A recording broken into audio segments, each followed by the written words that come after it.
Ukraine's economy.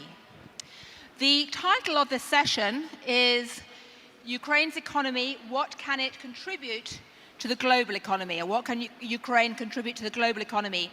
Which in many ways is a lovely way to frame the question, because in the last few years, as Aliena has pointed out, it's usually been a case of what does the wider global economy, what do other countries need to do to support Ukraine? We're going to try and turn it round on its head and ask what Ukraine can contribute right now. And right now is a very delicate moment because we are coming, hopefully, out of the pandemic, which has caused devastating economic damage, but it's also given us a chance to rethink and recreate many of the economic structures and norms and assumptions that have shaped us in recent years. So it really is a time for fresh economic thinking and both pain and opportunity. And we have a fantastic group of people to talk about this. Vladislav Rashkovan, who's the Alternative Executive Director of the International Monetary Fund. Aliena Bilan, who's the Chief Economist of Dragon Capital here in Kyiv. Taras Kashka, who is the Deputy Minister of Economy, Trade Representative of Ukraine. And David Rubenstein, who's joining us from Washington, who is the co-founder and co-chairman of the Carlyle Group. So we have a combination of politicians, economists, and also an actual investor who is looking at Ukraine and deciding whether it's worth investing there or not. So a good mix of perspectives. But I'd like to start with a very simple question, first of all, which is, before we can talk about whether Ukraine can contribute to the wider global economy, we need to also ask, what is the state of Ukraine's economy today? Because if you dial back 18 months ago, international development groups and economists were expecting growth of around 5% in 2020. In reality, the economy actually contracted 5% because of COVID, but not just COVID. Now, the EBRD is projecting growth of around 3 to 4% this year and next year, which is not bad, but not great. And it's not just COVID that's hanging on the economy. Issues around inflation, around corruption, around trade are also big headwinds. So perhaps I can start with you, Vladislav, ask you first of all, how do you evaluate from the perspective of the IMF, and I understand that the IMF is about to engage in more discussions with Ukraine, how do you evaluate the state of Ukraine's economy right now? And by the way, can I ask everyone who's at lunch to please hold off your conversations so that we can actually listen to what the speakers are saying and we don't have too much noise. So thank you. Thanks, Julian. It's great to be here. Now as not a moderator, but as a speaker. And I would agree first with your saying that situation in the Ukrainian economy is not bad, but not great. And not bad means that we went through the crisis not badly. I would say better than many other economies in the world and many other economies in Europe. And you may start thinking how it comes, and clearly there were few elements, few factors which affected that. One of them is Ukrainian economy, Ukrainian Ministry of Finance had enough, I would say, fiscal space, to accommodate the potential, the additional expenditures to finance the health system and to finance the economy during the lockdown, to support the households during this period. And this was done, because there was some job done before by the ministers of finance. We have Natalka here, we have Oksana Markarova, we have Sasha Danylyuk, who did something, and now we have Sergei Marchenko, who did a lot of efforts in the previous years, I would say after 2016, to reduce the budget deficit in the economy, to reduce the debt in the economy, and therefore it allowed to accommodate these costs, the additional expenditures in the budget without a big problem. So this is the first thing. The second thing, which has been done before, is fixing the problems in the banking sector, and this is we discussed now on anti-oligarchic forum, the panel. But the banking sector will go through this crisis now, first time ever when the banking sector was not requesting money from the state to be recapitalized or to support the depositors of the banks because the banks bankrupted. Instead, the banking sector was financing the economy, both private business and also the government, increasing the investment in the treasury bills and therefore supporting the government in order to deal with this with the economy. And I would say the third element which helped to go through the crisis not badly was the lockdown, in fact, that it was adaptive, if I use this word. So people adapted to the lockdown, which was not so much, very much strict. Therefore, today's situation in the economy is not bad, but the question is what next? How you need to grow. Because the idea of the IMF program is, and it's really written in the objective of the program, is that Ukraine need to have to catch up the peers, and therefore for this we need to have a higher growth than Poland or Hungary or Turkey, and that the global economy will grow like maybe 6+% this year, and if we go 4%, it means that we are deviate. So we are divergent from the growth of the global economy. And here, the IMF is happy to support the country to develop the policies, to address these issues. And the current program, which we have the standby arrangement, is actually focused on that, to help to keep the macro stability in the country and to prepare for the next round of the structural reforms when the window of opportunities will be. Coming back to the status of the program, we recently had like 2 weeks ago or 3 weeks ago, we had a call between the managing director of IMF and the president. The call went, I would say, fantastic, quoting one person on this call. There is a clear, commitments from both sides, and both sides currently meet those commitments. And therefore, I really expect that in course of next 10 days, 12 days, we probably may start the mission, review mission, which also should lead to the, hopefully to reaching the staff level agreement and to some extension of the program to accommodate the future tranches. Right, well, thank you very much indeed. Can I please ask once again for everyone to stop talking while our speakers are talking? I can see that this side of the room, if I was a school teacher, I would give this side of the room an A grade because they're sitting quietly. And I'd say there are some tables over there I'd probably give about an F grade. In fact, they're still talking so much they can't even see me because they are still talking. So once again, out of courtesy, can we please be quiet while the speakers are talking? So thank you. Aliena, would you agree that Ukrainian economy is kind of doing not bad? And what do you see as the major hurdles for it to catch up with some of the other more vibrant economies in the region at the moment? Well, thank you again. Actually, it's very difficult to disagree with Vlad. I analyze Ukraine's economy for almost 20 years now, and my personal assessment that it's currently in a very good shape, actually. I would even describe it not as not bad, but as a good. And I genuinely believe that now Ukraine's credit rating is not reflecting the strengths of the economy already. We're still kind of a B country. The current credit ratings are lower than our historical highs, so we really deserve an upgrade.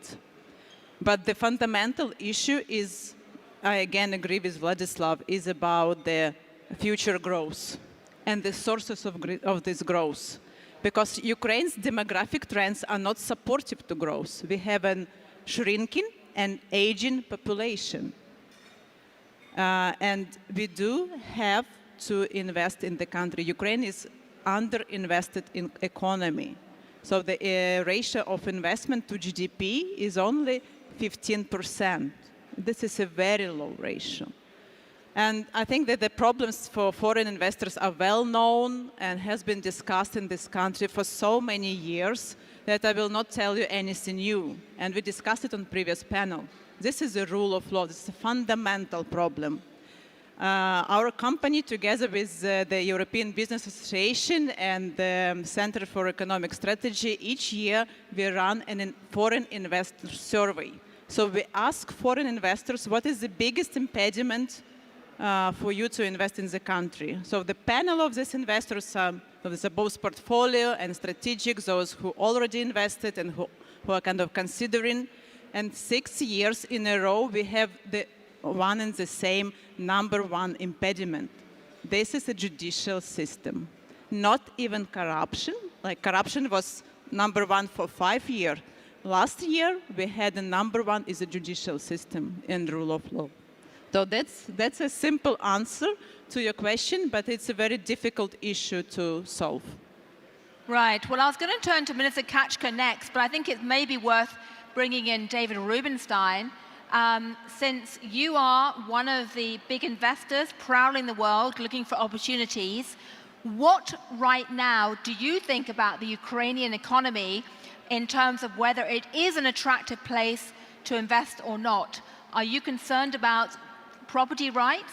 Are you concerned about whether there's enough growth or not? How do you evaluate Ukraine compared to other countries in the region, David? Well, thank you very much for asking me. Hang on a sec, David, we can't hear you. Can we try the sound again? Well, can you hear me? I can hear you now, loud and clear. You are Okay. hovering over my head, dominating the Okay. room. So I'm sorry I couldn't be there today, but I appreciate being on the panel. Let me answer your question. And this is a question that a number of business people in the United States who met with your president when he was in Washington asked him as well. We wanted to invest more in Ukraine. Many people do, and many people have invested in Ukraine. We're at this meeting in Washington. I would say that right now, the investment environment around the world is relatively good, considering that COVID is still with us. As we all know, investment returns in Europe, Asia, and the United States have been relatively spectacular in most parts of the economy for the last year and a half or 2 years, despite COVID. However, because Ukraine has not participated in this growth at the same level that Western European countries have, or Europe or United States has, many people say, why should I invest in Ukraine, given the factors that we've all mentioned, which is slower growth, some of the judicial problems, corruption, and so forth. There was hope when your president became president that things would change a bit, but progress has been relatively slow. However, I would say that the Western world is really pulling for Ukraine, and there's no doubt that people in the United States would like to see Ukraine to be a more attractive place to invest, and I would like to find places to invest there myself personally, but it's been difficult to uncover the kind of opportunities we would really like. I do think that there is some progress that's being made, and I do think that there will be chances to make investments there when not everybody is looking for those investments. In other words, when everybody is looking for an investment, everybody agrees that it's great to invest in a country, the prices go up. So I don't really want to tell everybody, come rush to Ukraine, because then prices will go up. But my own view is that it is an attractive place to invest. You just have to have people on the ground. You have to have some patience. You have to recognize that this is a rare situation where you're investing in a country which has foreign forces in part of the country. That's very rare. It's very rare to find it to be a stable environment when you have foreign forces in part of your country. So on the whole, I would say there are opportunities in Ukraine. The Western world is looking for those opportunities. I think it may take a while to uncover some of them, but I'm hopeful that the prices will not get too high in the future, and there will be opportunities to buy things at relatively lower prices. Let me just end this by saying, Jillian, I'd be curious if you could ask everybody, and I could ask them myself, what would be the best reason you would give to somebody why they should invest in Ukraine now? If any of you were on an investment committee and asked to assess whether Ukraine is a good place to invest relative to other places in Western Europe, other places in mid-Asia, what would be the single best reason why somebody should invest in Ukraine? I'd be curious if anybody would come forward with that answer. Well, David, since you've been a legendary financier, you've gone on to become a quasi-journalist yourself, because you're constantly hosting television programs yourself and interviewing other people. So it's always great to have you on a panel, because you basically ask the better questions than me. And that is indeed something I want to ask in a moment to the rest of the panelists. Before I do, though, David, I'd like to ask you one other question. Sure. What signals exactly, precisely, concretna, are you looking for in order to decide that Ukraine is good for investment? What exactly would you look for in concrete terms? Well, in my view, what I think the most important things are right now are seeing that the United States is supportive of what Ukraine is doing. A close relationship between the U.S. government and the Ukrainian government would be helpful. The IMF being as supportive as possible would be really good signs. But also, what people tend to do when they look for investments is they say, what smart investor is there? In other words, if you find really smart investors putting money in Ukraine, people will follow. And so it's not exactly dependent only on what governments are doing, but really smart people who know how to invest. If they were to put money in Ukraine today, tomorrow, or very soon, other people will follow. So I think a big effort has to be to meet with some of the leading investors in the world. People have a lot of money and are willing to put money outside the United States or outside of Western Europe. Those are the people that I think who will attract capital more than anybody from the government telling people to invest in the country. Right, so three key criteria: good relationship between the US and Ukraine, the IMF being supportive in terms of both funding but also the overarching macro policy recommendations, and of course you can comment on that in a moment, Vladislav, and then also the sense that you've actually got something to invest in terms of sector of the economy which are growing, which plays in very well to the key theme of this panel, which is what exactly can Ukraine offer to the rest of the world, to outside investors. And the question you asked is just, why should anyone come here? Maybe I can ask you, Minister, why should anyone come to Ukraine right now? How would you sell Ukraine if you were basically on a roadshow doing a pitch to people like David? I think that we can offer a lot to the world, because we can offer something for the past, something for the future, and something for forever. Because forever we are selling grain to the world. It's from ancient Greek times. So North Black Sea was a source of supply to food to Athens.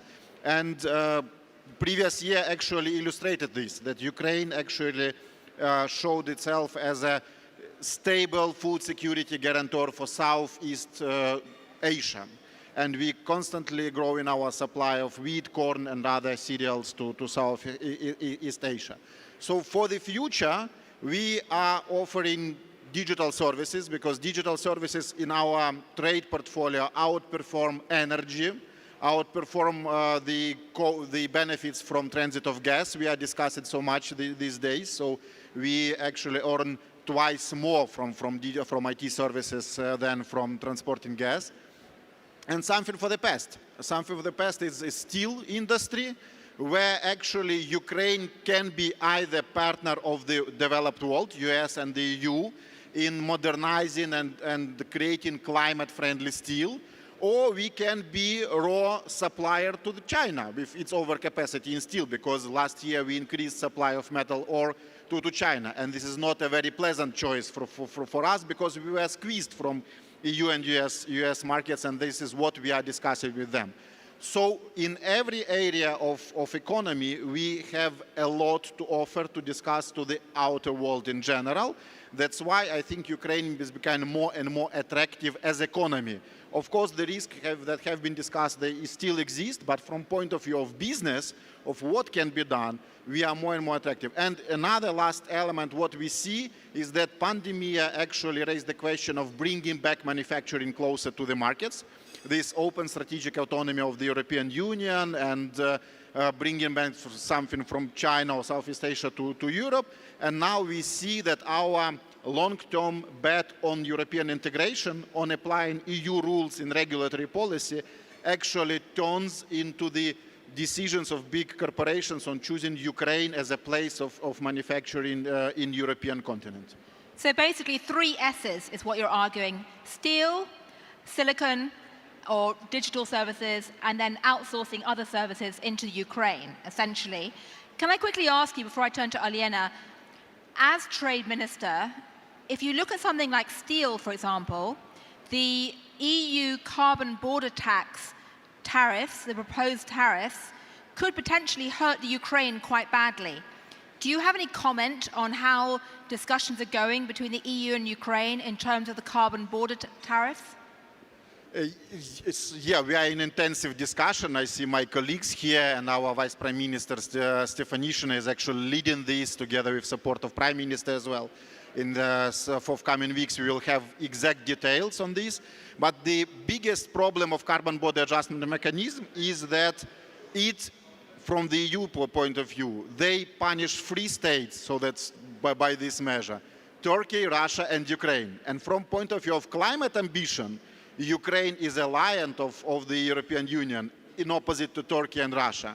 That's why we raise a legitimate question, is that even if by any calculation, we believe that not justified calculation, but by any calculation, Ukrainian products should be covered by CBAM, but from political point of view, we should be encouraged by adherence to climate goals and climate ambitions with exclusion from this measure. This is our clear message. And once again, the message I told previously, that we would rather see us as partner of EU, steel industry, cement, fertilizers industry, or electricity industry, not a competitor, not a supplier to competitor. Right. Well, I think we're going to have a chance for some discussion from the floor afterwards, and I'd be interested to hear an EU perspective on whether or not there is likely to be an exemption for Ukraine. But Aliena, what do you think Ukraine can offer the world? Why should somebody like David bother to look here? This is really a very good question, Gillian, and thanks for asking it, because as you said in the beginning, we are here in Ukraine. I used to think that the world should somehow contribute to us, not that we should contribute something to the world. And we really need to change this narrative to be a successful country. The question is not really trivial. If you think about Ukraine's economy, it's relatively small. It's number 40 in the world in terms of the GDP, if you calculate it price-adjusted PPP. And it's like 40 times smaller than the largest world economy.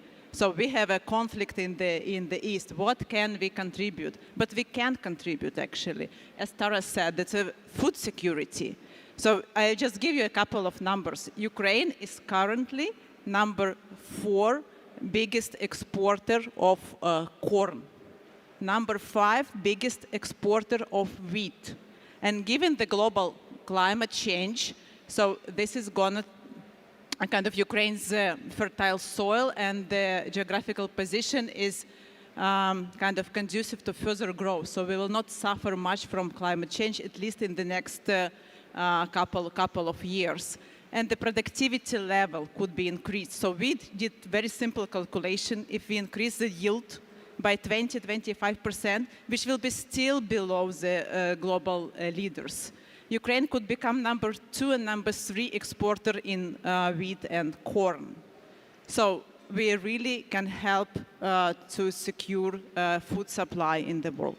Then the second point is Ukraine inherited from the Soviet Union a very strong education in in STEM, actually, in everything related to science, math, engineering, and technology. So, and now we bear fruits of this. The IT sector in Ukraine is not as big as agriculture. If you compare, like, we export $5 billion of IT services and $22 billion of agricultural products. So that's a big difference. But look at the growth rates. Like, IT sector has been growing by 30% on average over past 10 years. 30%. That means wow. that it will exceed agriculture very quickly. Agriculture was growing at 8% per year over past 10 years. So, and like our IT specialists, they could work in cybersecurity, in aerospace exploration. That's a really very broad range of professions where our specialists could contribute. And the third point, which is very close to my heart, this is macroeconomic and financial stability. We often don't really think about this when we have it. So we don't appreciate macroeconomic stability when we have it. And it's like, some may sound trivial, each country should care about macroeconomic stability. But Ukraine should care not only because of itself, but because of the Europe and because of the security in Europe. Because given our northern neighbor, basically Russia, and its aspirations, financial and economic instability in Ukraine may have far-reaching geopolitical consequences. So it's very important for the country to maintain macroeconomic stability and strengthen the economy further so that global shocks will not kind of hit Ukraine very sufficiently. We were discussing the climate change, this AI and all these very important global risks yesterday. Very, very nice, intensive discussion. But don't forget that global economic risks are still on the agenda. The debt burden in developed countries are now close to historical high. So we are very, not we, but you actually, developed countries, in terms of the debt to GDP ratio, they are close to the World War II level, the record high level of 120%. So that's, we have an asset bubble. We have very high commodity prices that could correct quickly. So this global economic risk is still important, and we should keep this in mind. And it's important for Ukraine, and I think for the rest of for our neighbors, for the Europe in general, to keep Ukraine a stable and safe place. Right, so I'd say 3 more S's there. Just to be a journalist and think about, catchy phrases. You essentially talking about silos full of agricultural products. That's something that the Ukraine can give to the world. Very strong STEM skills, science, technology, engineering, and maths. And then stability, in the sense of some macroeconomic or financial stability and banking stability. I'm going to turn to the audience in a moment. I can see Natalia Yaresko here from the Finance Ministry, former Finance Minister, who wants to say something in a moment. Before we do, though, I quickly want to bring in Vladislav and then David, just to quickly say, do you have any comments on what you've heard from the IMF perspective? Yeah, exactly. Maybe as a comment and then maybe answer, and probably also answering David's question. So I don't disagree what Taras and Lena said. What I wanted, what I would like to have is that on top of what we are selling, the corns, we would be able to also to produce and sell to the world the drones, who are used very much in drones. Drones. Okay, yeah. That's not an S. Think of a way to describe a drone with an S. I mean, for the agriculture, Surveillance. I would like, on top of metal, which we are producing and selling to the world, to be able to produce robots, which are used in the, for example, car industry, And I'm not against even like a digital services in the country, which we're trying to to develop, and I think it's a very good development. But we need to be able to sell to the world much more, not only our human resources or human hours of our programmers. We need to sell more products to the world, and maybe one day, instead of selling the metal or maybe tubes, maybe Victor or others will be able to invest in the biggest, AI center in the world, in Europe. And maybe this center could also work not only on some products, but raising the topics on ethics of AI. So the questions there, so we already have a big platform to develop and to offer to the world, but we need to do more. And here, just to add what was said, one of the elements which we're speaking during the last few days is a security. It's not only stability, but also security. And it's not only security on the border, but security from, for example, cybersecurity and fighting counter propaganda, and again, here we could offer to the world something, not only expertise, but our field, and inviting other experts from the world to be here, to stay with us, and to work on that, to fight with a Russian propaganda, for example. This will help a lot to the world. But maybe answering also to David, the president works hard, and the Minister of Foreign Affairs, to improve the relations with US. This was his first factor. The Prime Minister, I helped him and the Central Bank to deal with the IMF. And probably, the privatization ministry, privatization agency, works in order to increase the number of assets.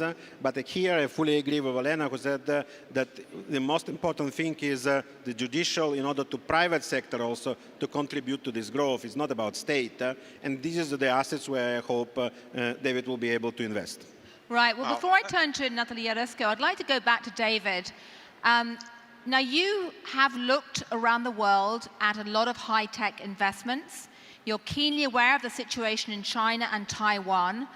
I'm curious, would you be up for investing in Ukrainian drones or Ukrainian AI platforms or Ukrainian security systems? Because I remember very clearly, I think it was 3 years ago, hearing some executives from Google's arm Jigsaw, who'd just come back from the Donbass, where they'd been looking at the relationship between kinetic and cyber warfare, learning lessons there about how cyber and kinetic warfare can interact, and then taking that elsewhere.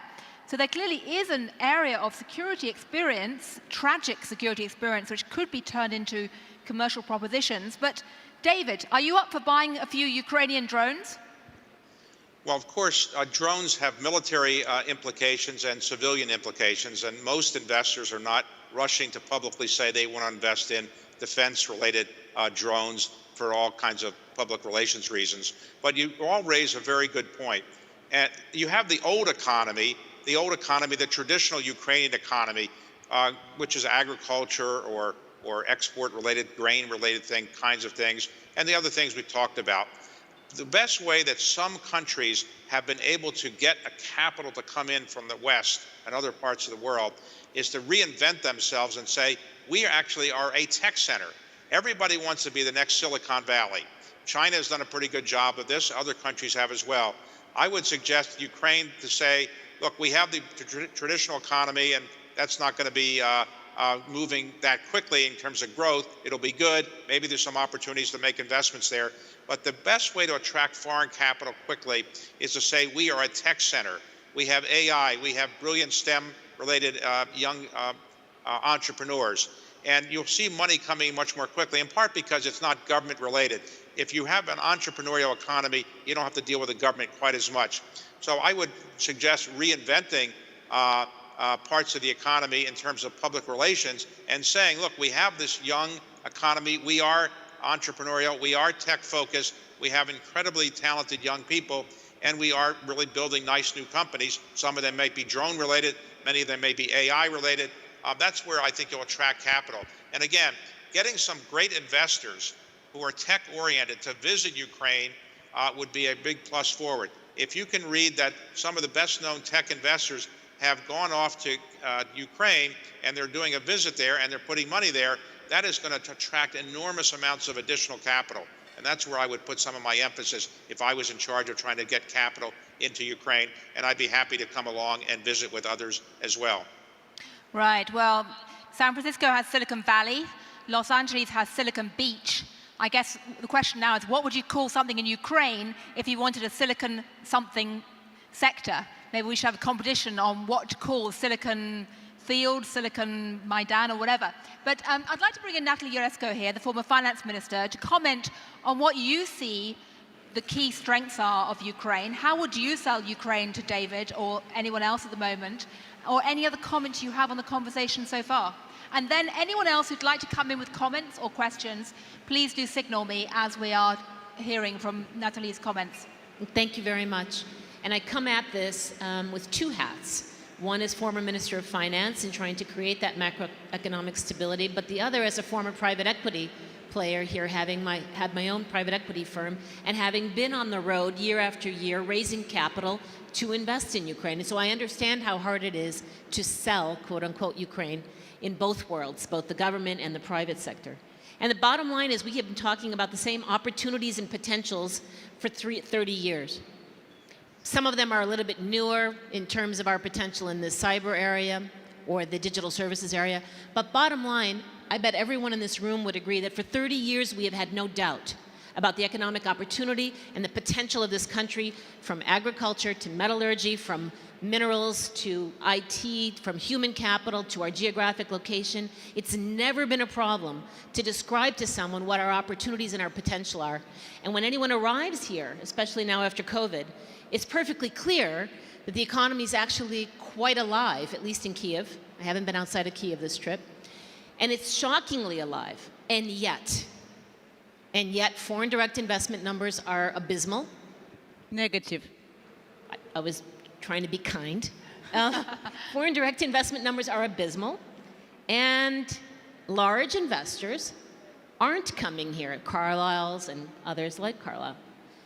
So what is it? And it comes down, in my opinion, to one issue. And it's rule of law. Rule of law, because rule of law is the court system. Rule of law is anti-corruption. Rule of law is stability, predictability, it's consistency. Rule of law is the missing piece. And when the outside world believes there's no rule of law, they don't rush to come here and do IT projects. In fact, Ukrainians leave to other environments where there is rule of law and protection of intellectual property rights to develop that expertise. So Firefly, Ukrainian entrepreneur. I mean, there is just no limitation to seeing how it's a single issue that keeps our economy from the level of growth. Not that this is bad, I agree, it's not bad to have 3-4% growth, but you want a lot more, and the people deserve a lot more. So the question to everyone, private sector, IMF, and government, is the same. What is it going to take? We are more than proud of our country. We are more than confident of everything it offers. We see for those who are investing here that they can be profitable and they can operate, notwithstanding the rest. And yet, there's one issue that stops this from being Silicon Maidan. How does the private sector and the government and the IMF and the international organizations, how do we change the fact that there is no rule of law? Well, that's a great question. And I'm going to do something slightly unusual here and make sure that everyone here is awake. Thank you for not talking anymore. And I'm going to take an audience vote.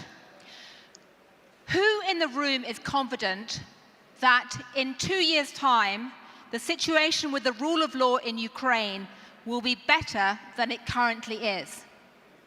Hands up, anyone who thinks that the situation is improving and is better.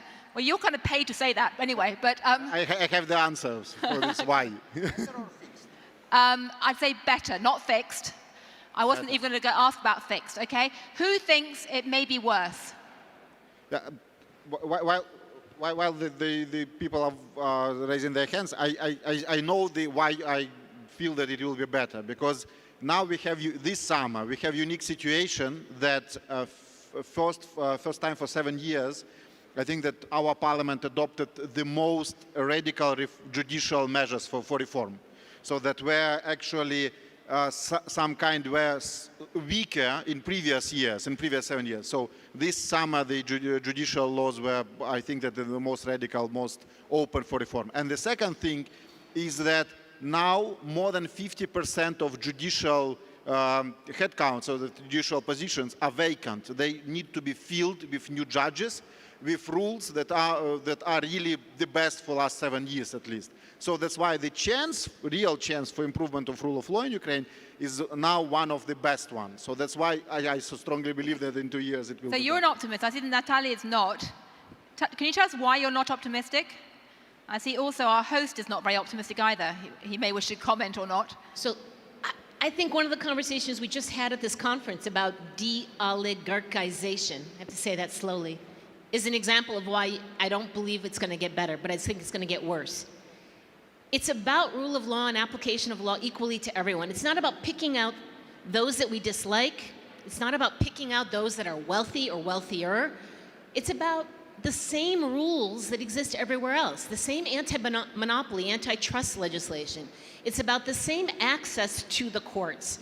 Someone said earlier today that oligarchs exist because they need to protect their businesses. Well, what about everyone else that does business here? Everyone else needs to protect themselves too, and they're not oligarchs. Rule of law corruption is rampant here. It's small scale, it's medium scale, it's large scale. It's not oligarchs alone. I mean, we were phrasing it the wrong way. If you want entrepreneurial activity, right? We want entrepreneurial activity to translate into value-added manufacturing and services. How do we convince a young entrepreneur to do business here, that he can manage in this environment? And with all due respect, laws are passed, and laws have been passed for 30 years.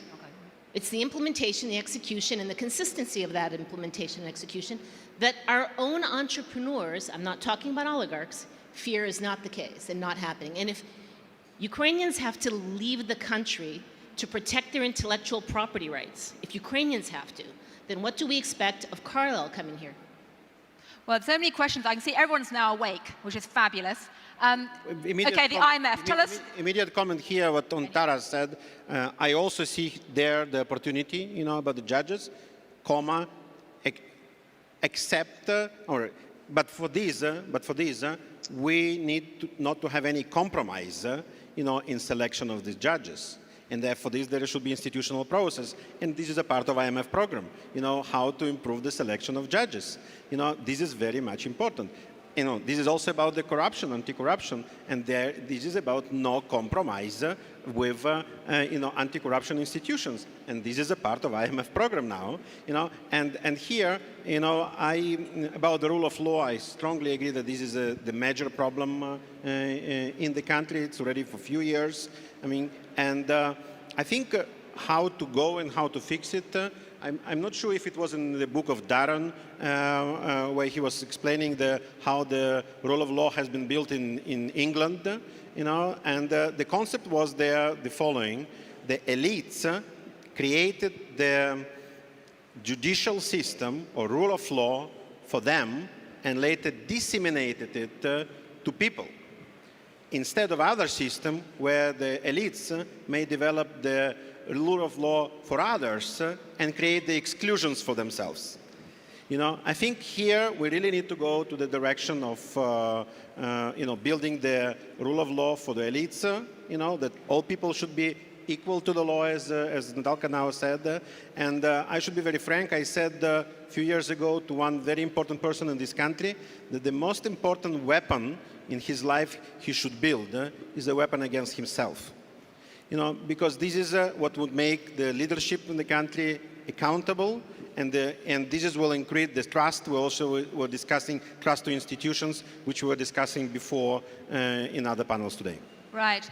I'm sure Elena wants to say something. Before I do, can I quickly turn to a point from the audience? And again, if anyone else wants to make comments, please.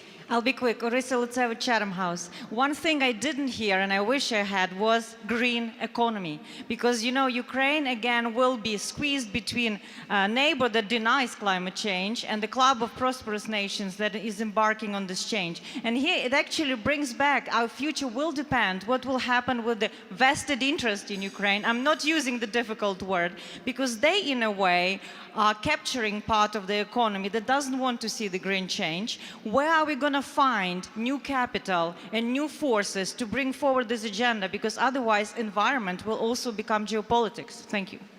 That's a very, very good point. May I jump in? Because actually, I tried to reply to Gillian's question on carbon border adjustment mechanism about our climate ambitions. And I think that this is the source, this is example where I see in my daily work that actually old industries, which are used to be treated as oligarch-owned industries, are thinking about how to become climate neutral. So this is Ukrainian domestic agenda, that what we believe as old industries owned by people who are treated as a vested interest, they think about how to be climate neutral. And this is broader question, broader than climate. This is about the request for to be treated as respectable business by Ukrainian businessmen from different range. We see this in agriculture, because in agriculture we used to promote ourselves as exporter of millions tons of wheat or corn.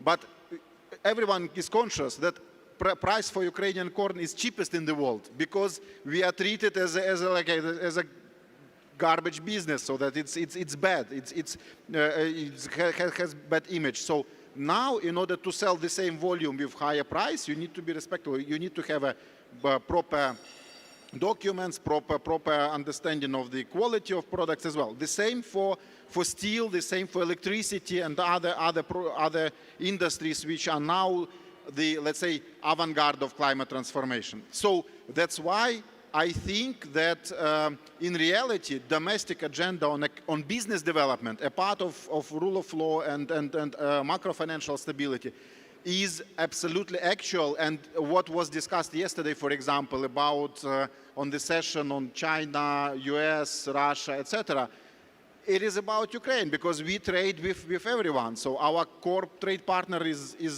the European Union, 41%. But last year, the biggest growth from Ukraine was to China, 100%. It's something enormous when you can twice your export. And at the same time, with the United States, we have absolutely strange trade, because the biggest item of export of Ukraine to the United States are digital services, more than $1 billion. And what we import from the United States? Used cars, which actually spoil our air in the cities, and coal, the outdated products. So these are two biggest items which the United States are selling to Ukraine. So Ukraine now is more future-oriented than the US from this perspective. So we now, to sum up this speech, is that in reality, what I see is that Ukrainian business is more conscious about global agenda. That's why we will be really attractive for investments, given the discussion about rule of law seriously. Well, it sounds to me like you should try and persuade Elon Musk to start building electric cars in Ukraine, or better still, get a local homegrown version of an electric car made in Ukraine with, green electricity. But David, do you have any investments in Ukraine at the moment from Carlyle? At the moment, we do not, in part because there hasn't been a lot of the opportunity to invest there. Some of our companies do operate there. In other words, we have lots of companies that operate there because they have facilities and so forth, but we don't have a specific Ukrainian investment. However, I would like to be able to say something different by next year. So if I'm invited back next year and I can be there in person, I hope somebody will bring me an opportunity between now and next year where I can invest there, or Carlyle can invest there, or I can invest personally there, because I do think there are a lot of attractive opportunities. But clearly the rule of law is the elephant in the room. I didn't want to say it myself because I'm not there and I'm not Ukrainian, though my ancestors are Ukrainian. But I do think that the rule of law and the corruption issues are the biggest problems that Ukraine has in attracting Western capital. Everything else can be dealt with. Those are the biggest problems for sure. And nobody's going to solve that problem overnight. So we just have to recognize that. We have to move more slowly on that. That's not going to be solved quickly. However, if somebody has a good opportunity, bring it to me, david.rubenstein@carlyle.com. I'm ready to go. I think that's an invitation to get your email box flooded with emails. But Aliena, I realized I meant to turn to you earlier. Do you have any comments on this before we bring in Vladislav again? Well, probably I will also comment on why I'm more optimistic about the Ukraine's future and about the rule of law. And actually, this is based on the past, on the experience that we had over the past 7 years. Actually, in 2014, I wouldn't expect Ukraine's economy to be in such a good shape as it is now. Yes, we have reserves at 9-year high, like at more than 5 months of imports. We have a debt to GDP ratio of 50%, which is very low by even international standards. So we have the economy which has suffered very little from what was one of the deepest global downturn last year. So, and this is partially because of reforms, because of what we saw, the changes that we saw in the central bank, in the banking system. And I wouldn't expect our banking system to shrink twice because of all non-viable banks were actually sent out of the system, yes. Well, I see that the civil society remains strong, and I see that reversing the changes is actually is really difficult. So, and I see the good intention from some part of the authorities, I would say, to continue these reforms. Like the reforms are still there, and they work hard. And also, we do have an external support, and this external support remains very critical, despite the good economic situation, despite the fact that we don't really need the financial resources at the moment, this year. We are not very much dependent on the financial support right in the moment. We do need this support to keep reforms on track, and I think this support will continue. Vladislav. Yeah, I just wanted maybe to respond what David just said and leverage on what has been discussed before. I think one of the industries or one of the directions which we have not discussed now yet is logistics. You know, Ukraine has a perfect geographical position, and if to leverage on three elements, the first, the president started building roads, you know, or at least the pushes for building roads, which creates, you know, the road infrastructure through the country. Second is what Taras just said about China. China is increasing investment, but also China is looking how to bring faster, you know, the goods in Europe. And we are in a perfect position why Odessa port cannot be a better port than, for example, Constanza, or to have something Baltic states ports. So China is here, and we as IMF, you know, we're working also to improve the tax and customs in the country. Hopefully somebody will deal with also road police, you know. But factually, if you have these, you have the roads, you have the infrastructure, you have the clients, you have a geographical position, and you have a normal way just to bring fast goods to Europe. So the area where to invest is clear the ports. You know, this is the area where, you know, that David should look at, you know, and there are ports in Ukraine, you know, where the seaports, you know, in Odessa or nearby, this is the area where, you know, these should be the potential opportunities. So, David, do you want to buy a port if you don't buy a drone? Well, I'm looking for returns where I can get high teen net returns, 15 to 20% per annum. If somebody has something like that, let me know. I would also say that of all the things I've commented on today, the thing I should have said is the best moderator I've seen is Gillian Tett. So Gillian, you did a great job in a difficult environment, and I highly recommend that everybody read your new book, because I did read it and it's excellent. Oh, so thank you. Thank you for inviting me, and I hope to be there in person next year. David, before you go, Flattery will get you a free lunch at some point. We can talk about your new book, which is coming out soon, which I'm sure is going to be terrific. I have one other quick question that I think everyone in the room would love to know the answer to. When you met President Zelensky, did what he said, so the things he said, did that convince you anymore to look at Ukraine as an investment destination? Were you impressed or not? I think he did a very good job. I had met him before, shortly after he was elected, when I was in Ukraine last year. I would say he did a very good job with the business people we had in Washington, D.C., all of whom, most of whom were investors in Ukraine. And then he went off to meet with President Biden. And that meeting, I think, went pretty well. So I think he did a good job. But nobody overnight can get people to put money into in any country. It takes a while.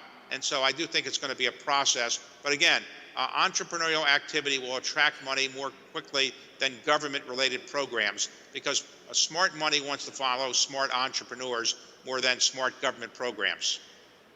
Well, thank you. Well, I think it's been a fascinating discussion. I mean, just to go back to my journalistic, rather pat framing, I've heard about half a dozen S's, which are Ukraine's strength, whether it's agricultural silos full of produce like corn and wheat, steel, whether it's silicon, whether it's STEM, whether it's your security apparatus, and whether it's your financial or banking stability, relative stability.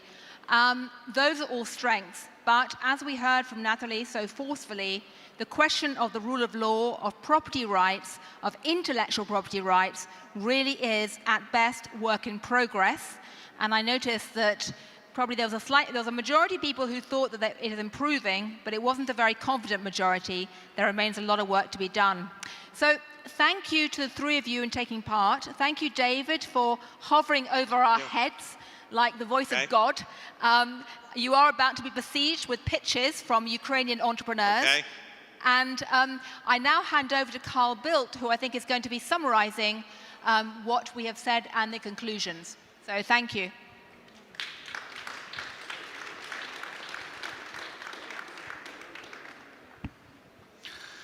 Thanks.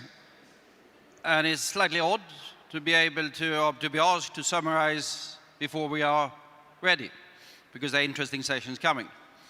But yesterday, if you remember, our task, we started out with the task of saving the world from apocalypse. Whether we did that with COVID or cyber or pandemics or whatever, climate change is somewhat doubtful, but that was the theme of yesterday.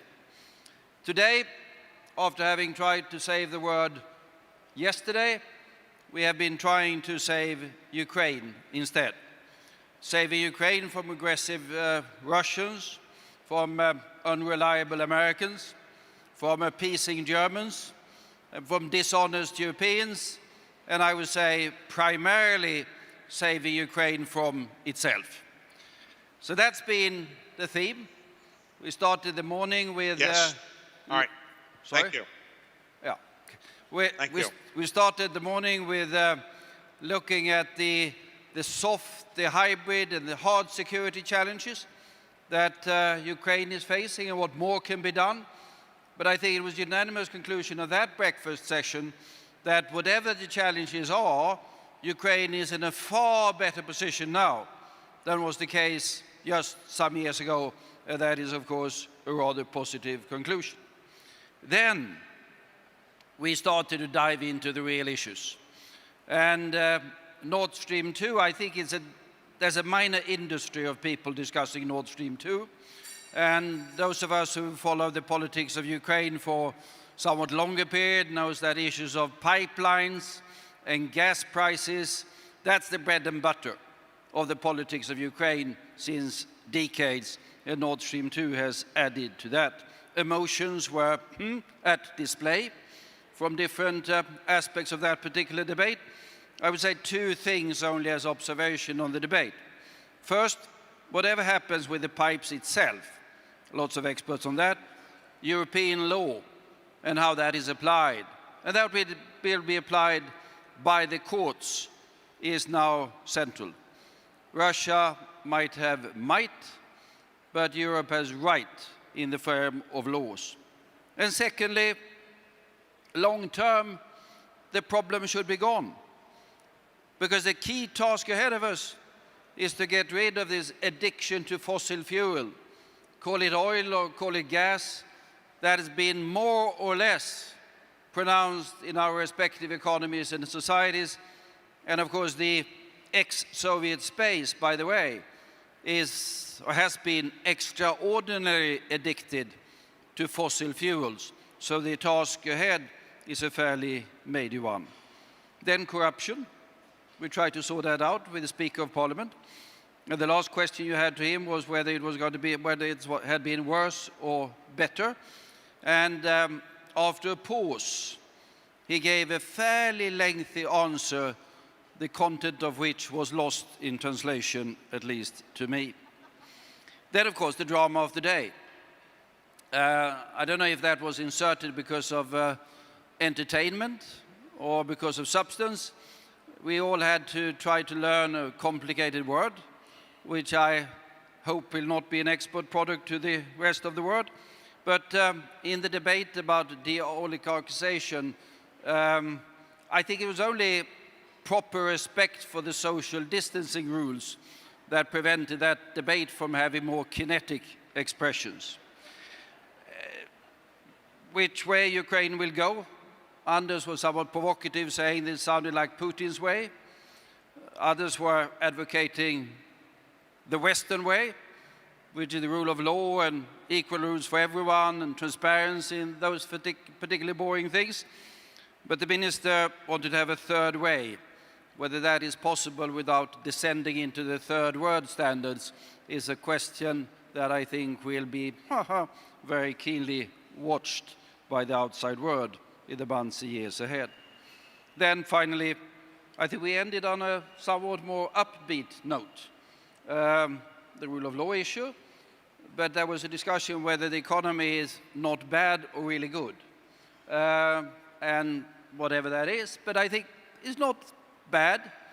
I talk with Swedish businessmen who've invested here now and then, every time I'm here, 3 or 4 of them, and they are on the positive side. They are hardworking people who have made fairly significant success here. Some problems, needless to say, but they give me a fairly optimistic impression. And I think the most interesting figure I take out of this particular session was that for all of the emotions that we have with the billions of gas transit, IT services more than twice gas transit. And that, I think, is something to keep in our back of our heads and give perspective to these particular debates.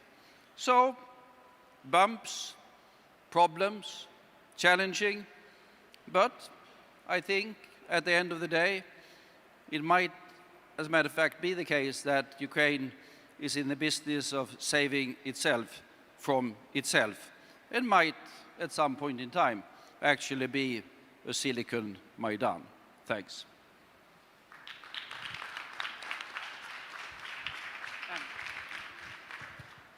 And I think we are now, you are the master of the game.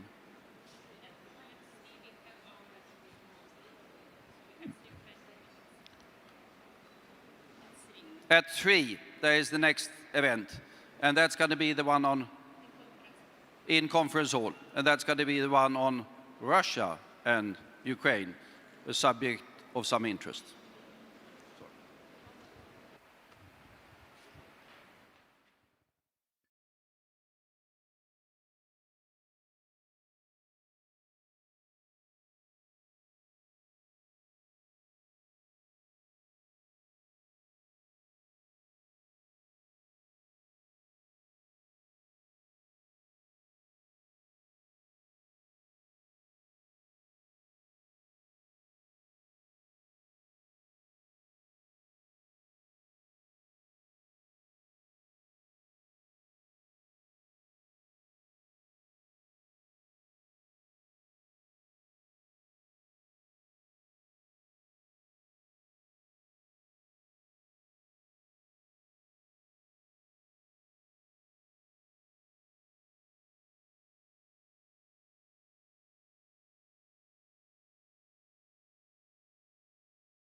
It's the stage in the conference when the energy level tends to dip.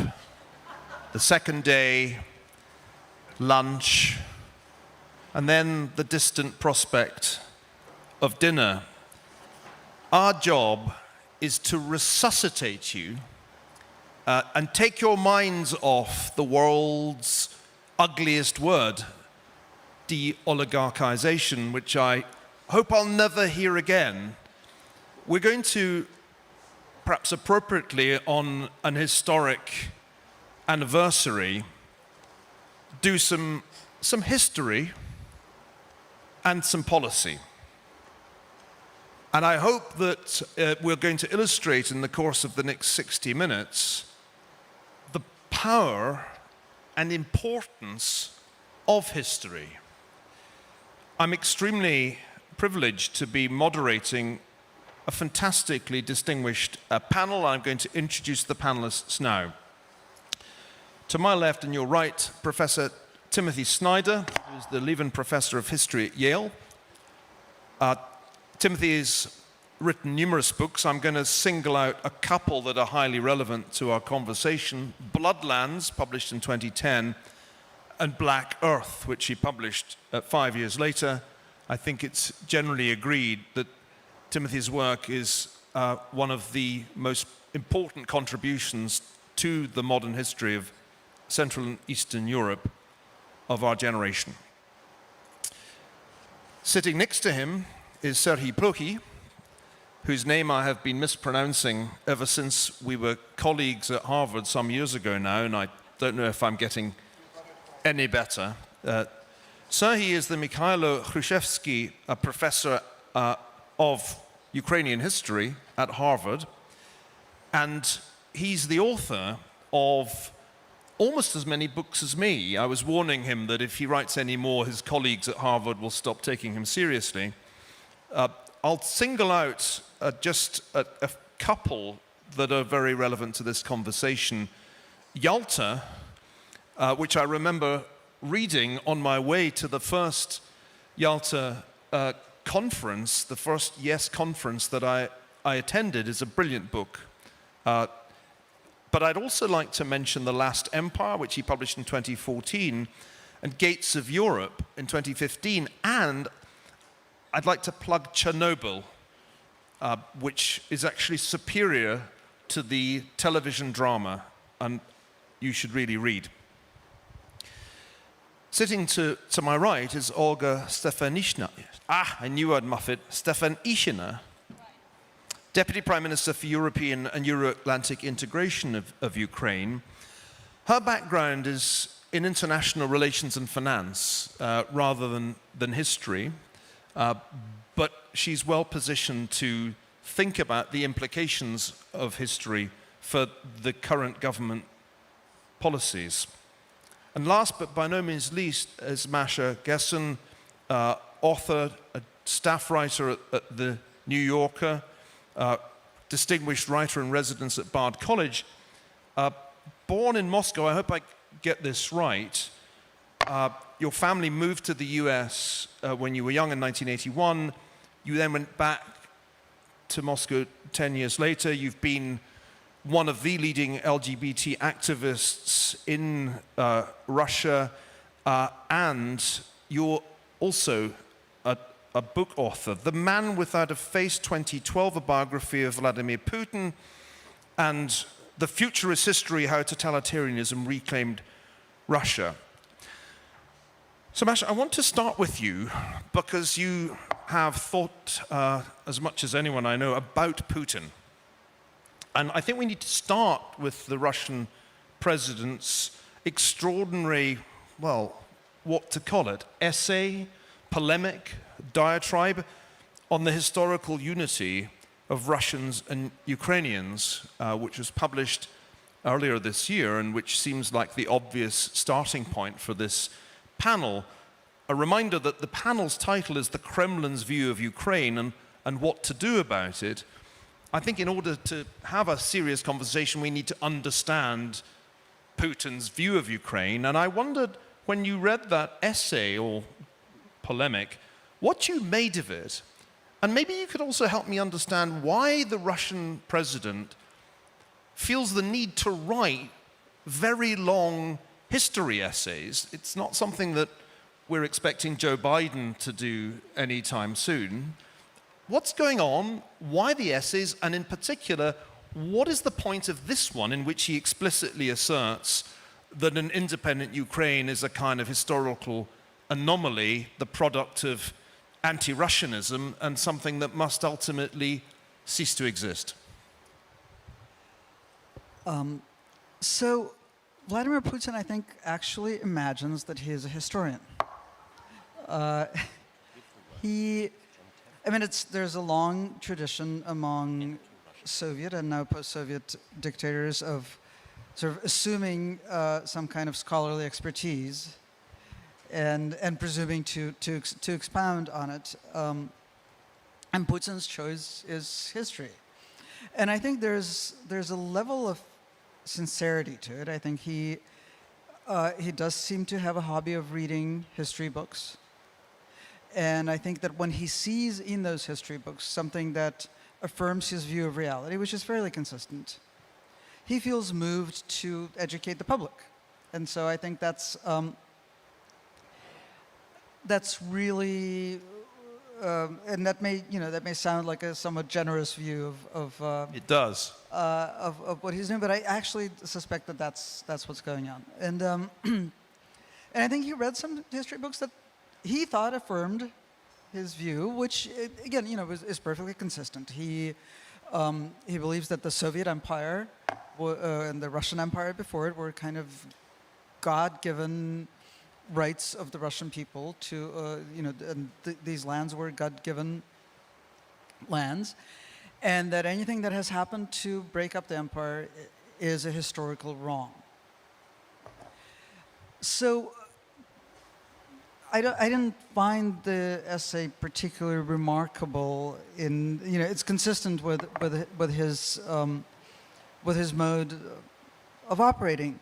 There are a couple of things in it that I think are worth sort of noting. I mean, one is, of course, the tone of his so-called articles and his speeches tends to be a kind of bureaucratic enumeration of facts, and usually it's the kind of thing that he uses to obscure actual facts. And usually he's aware that he's doing that. That doesn't seem to happen with his history essays. I think that he actually thinks that he's like taking the truth to the masses. What I found remarkable about this essay was the way it starts. And again, it's a very Putinite sort of externalization of agency. Where he says something has happened, something mysteriously has happened that has put up a wall between the Russian people and the Ukrainian people, and this is tragic. And it's a very, it's a gaslighting kind of beginning, right? As though there had been no war, as though there had been no Russian aggression. And then the rest of the essays kind of pulls up the supports to that view, right? That the situation that exists now has come about through some kind of mysterious series of historical errors, and historical right has to be restored.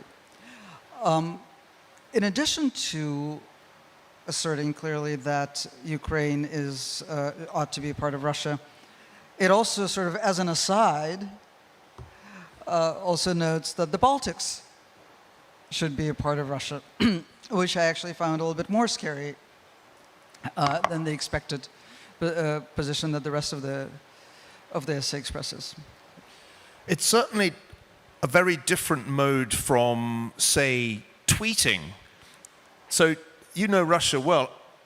Are you telling me that Putin supporters are sitting with a bottle of vodka and a copy of this essay, turning the pages, saying, Marvelous. I never knew that. I never knew that that was where the word Ukraine came from. I can't believe that many people plow through it apart from people like us. So who's the audience? That's what I can't quite work out. I mean, clearly it's not us because he knows we're not big fans. But who do you think the target audience for this is?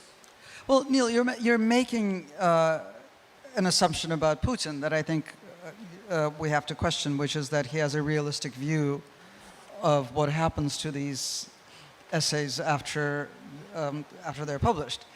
I mean, they go up on the Kremlin website. They're published in all the newspapers, and then everyone that Putin actually comes in contact with at least pretends to have read them. So as far as he's concerned, there's mass reaction and grateful reception of these enlightening treatises. And you're supposed to say how remarkable our president is that he can not only run Russia, but dash off these great works of historiographical writing, which we won't read, but they look like the real thing. And there's that kind of truthiness about them. I was thinking how truthy they were in Stephen Colbert's sense of the word. Sorry, you're responsible for Ukrainian history at Harvard. So give me the historian's take on the essay and more broadly on this way of thinking about the relationship between Russians and Ukrainians. Well, it's a very serious essay in political terms.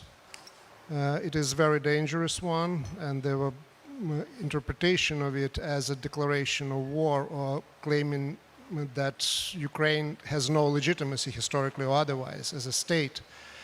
And it's serious also because it's based on the centuries of the historiographic development, imperial one. The narrative that he presents started to be developed in the 19th century after the partitions of Poland. We are in Kyiv, and probably the majority had a chance to see a monument to Saint Volodymyr. Well, it's a monument that was built by empire as the claim for right bank Ukraine, fighting Polish influences there. The monument to Bogdan Khmelnytsky was built by the empire to stress the unity of Ukraine and Russia as one people.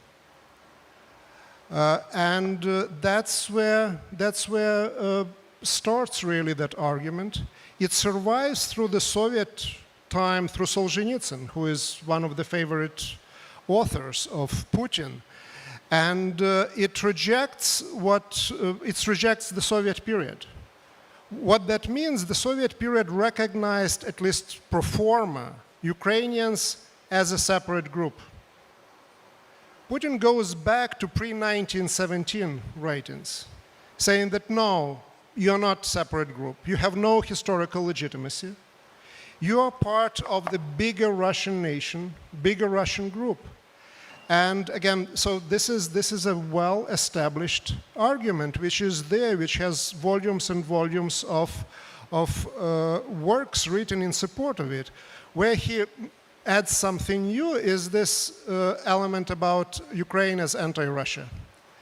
And what that really means is that you are part of our people who is turned against us.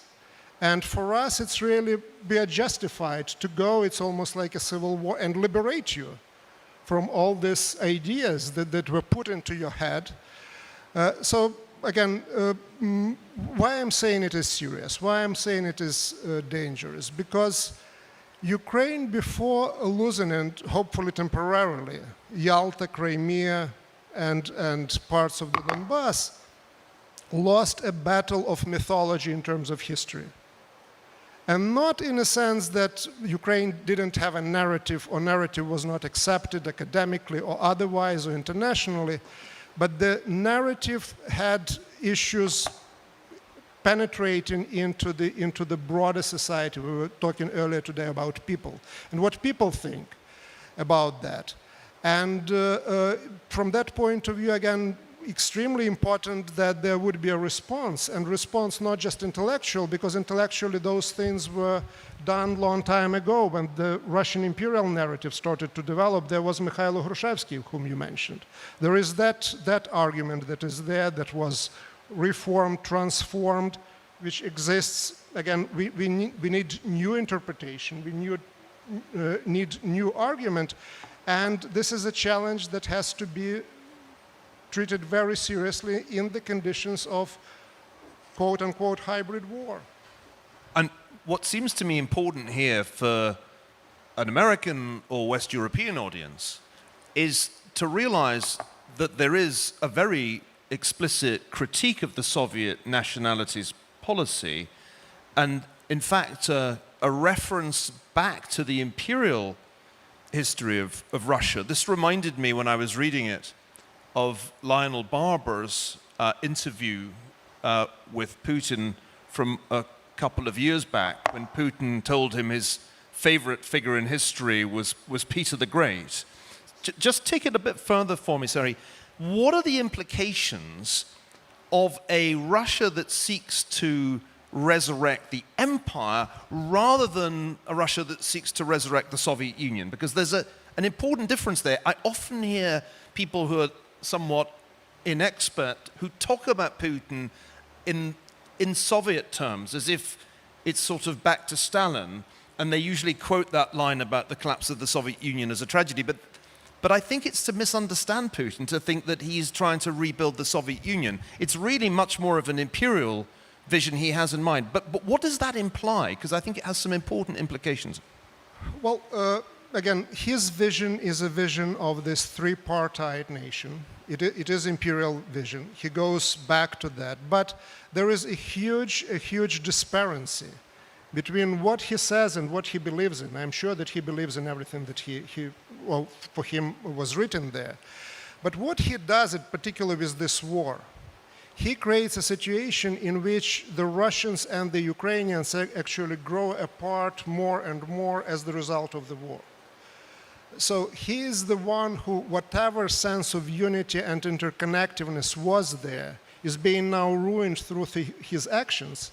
But there is the narrative that is there that says that, okay, there is unity and there should be unity and there is no differences. And that's, of course, weakness, again, not just the worldview, it's also disconnect between the policy, between the reading of history and understanding of today, which is, of course, creates an opportunity for Ukraine. If you read it, and I've been reminded that the article's obligatory reading for the Russian military, if you read it, you find yourself wondering towards the end, was it Ukraine that invaded Russia? It sort of becomes unclear who's really to blame for this division.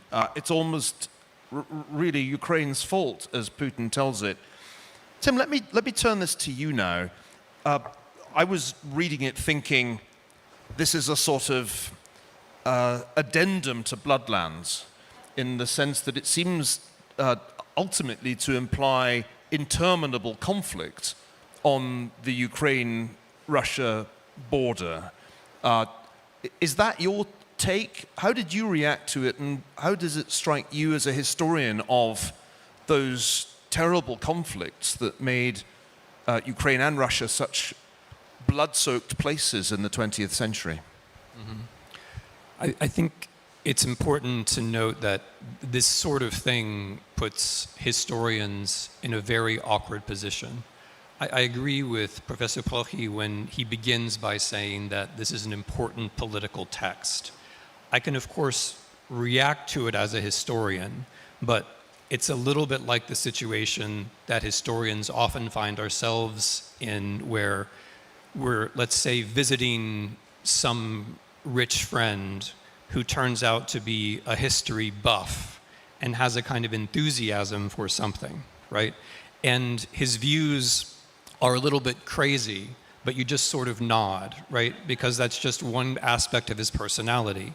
But in this case, as Serhii has rightly stressed, this is a very important person. And so, although the views are not historically sustainable, we have to somehow try to react to them. So it's easy for historians to look at this text and say that it doesn't hold up. He's all wrong about the 17th century, as Professor Plochy can say better than I. He's wrong about the difference historically between the Ukrainian and Russian languages. He's wrong about Soviet nationality policy. He's wrong not to mention the way the Holodomor crushed the Ukrainian character of the village in this part of the world. He's wrong about any number of things, but the way that he's wrong goes beyond the facts, right? So as Neil quite rightly says, there's this kind of truthiness to this. I mean, it's not that everything is wrong, but what's deeply wrong is a kind of confusion about what history actually is. And I think Masha Gessen suggested this already by referring to God, by referring to the idea that history is divine, or there's one history and it has a proper pattern. In a discussion that Mr. Putin had years ago with young students of history, he was asked by them, who is the most important historian for you? Who's the historian that you find the most important?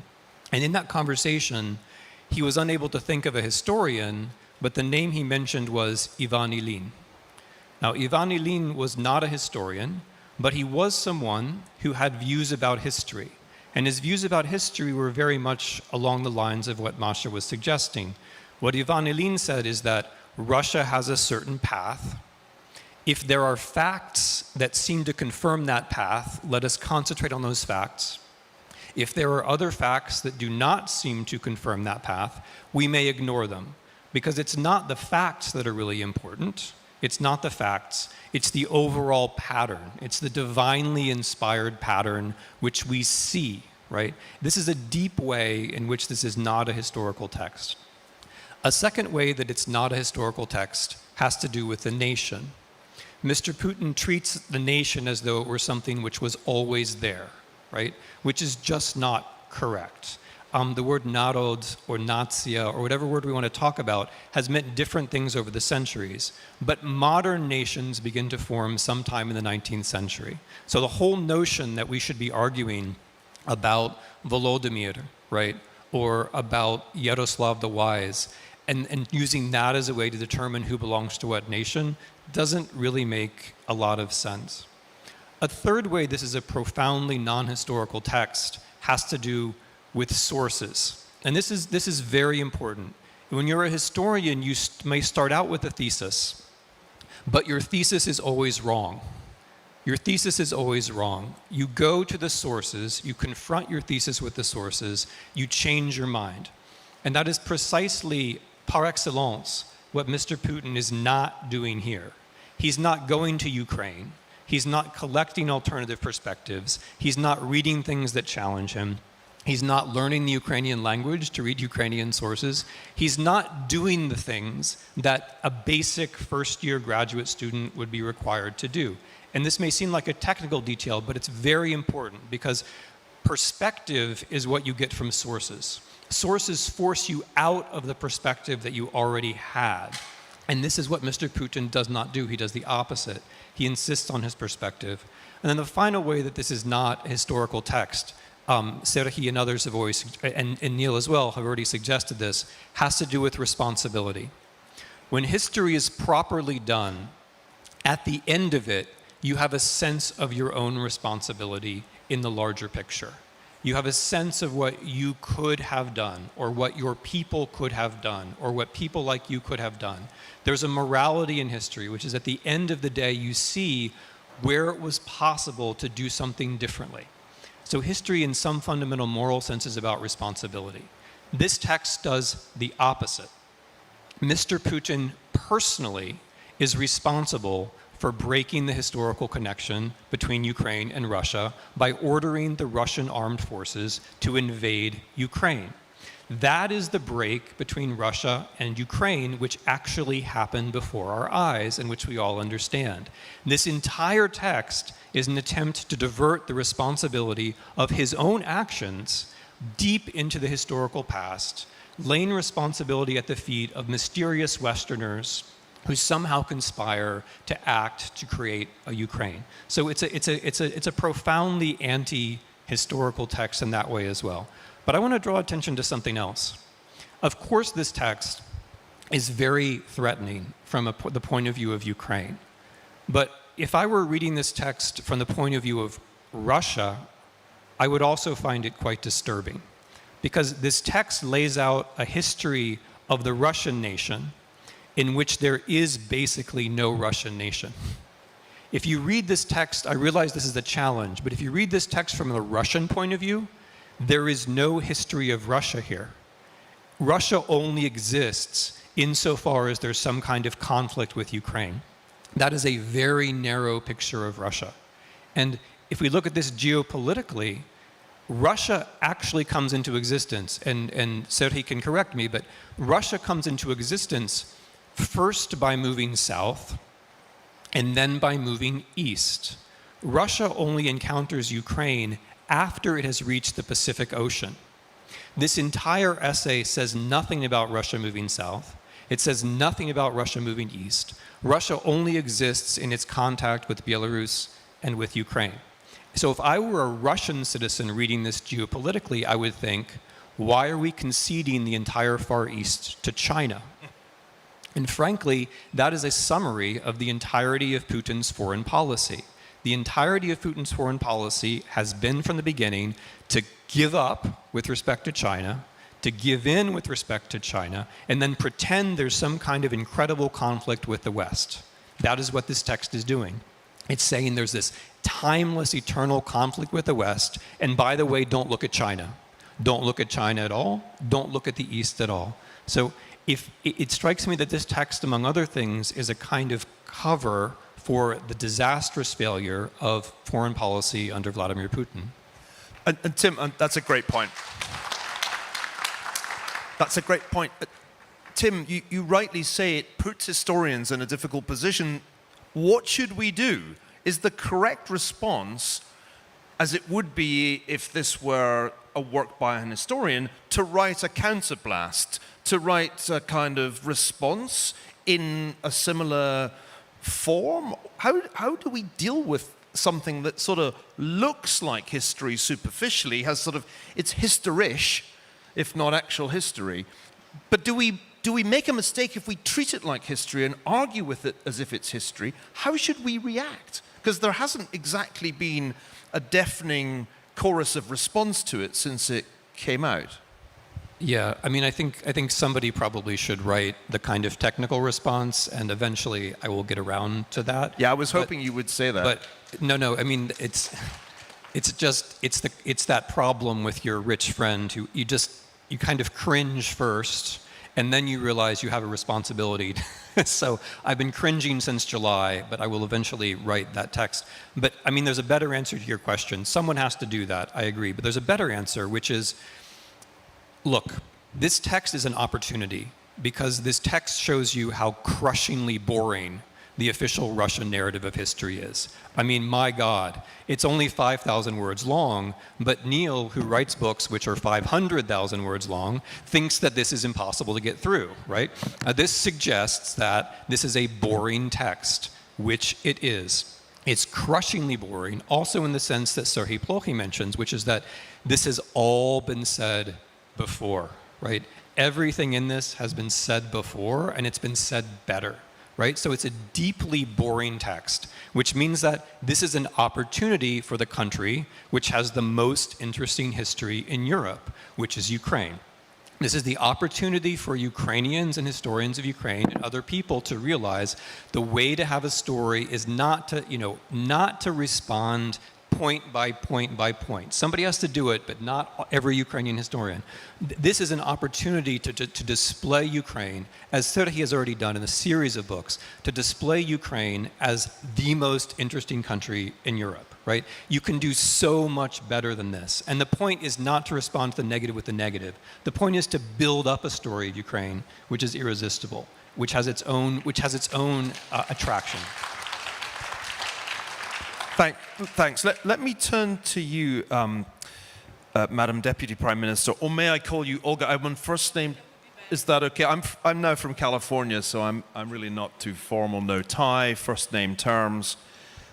How should the Ukrainian government respond? Should President Zelensky write an essay with the title on the historical separateness of Russians and Ukrainians? Well, I think the initial, a very fast answer is that Ukraine is now Russia. And the democratic countries were not going to have this battle with Putin giving the answers back. But I think that we've already started a very important processes. Just a couple of weeks ago, we were celebrating the 30th anniversary of restoring the independence of Ukraine with the references of all the important historical elements, including the occupation by Soviet Union, which is part of our history.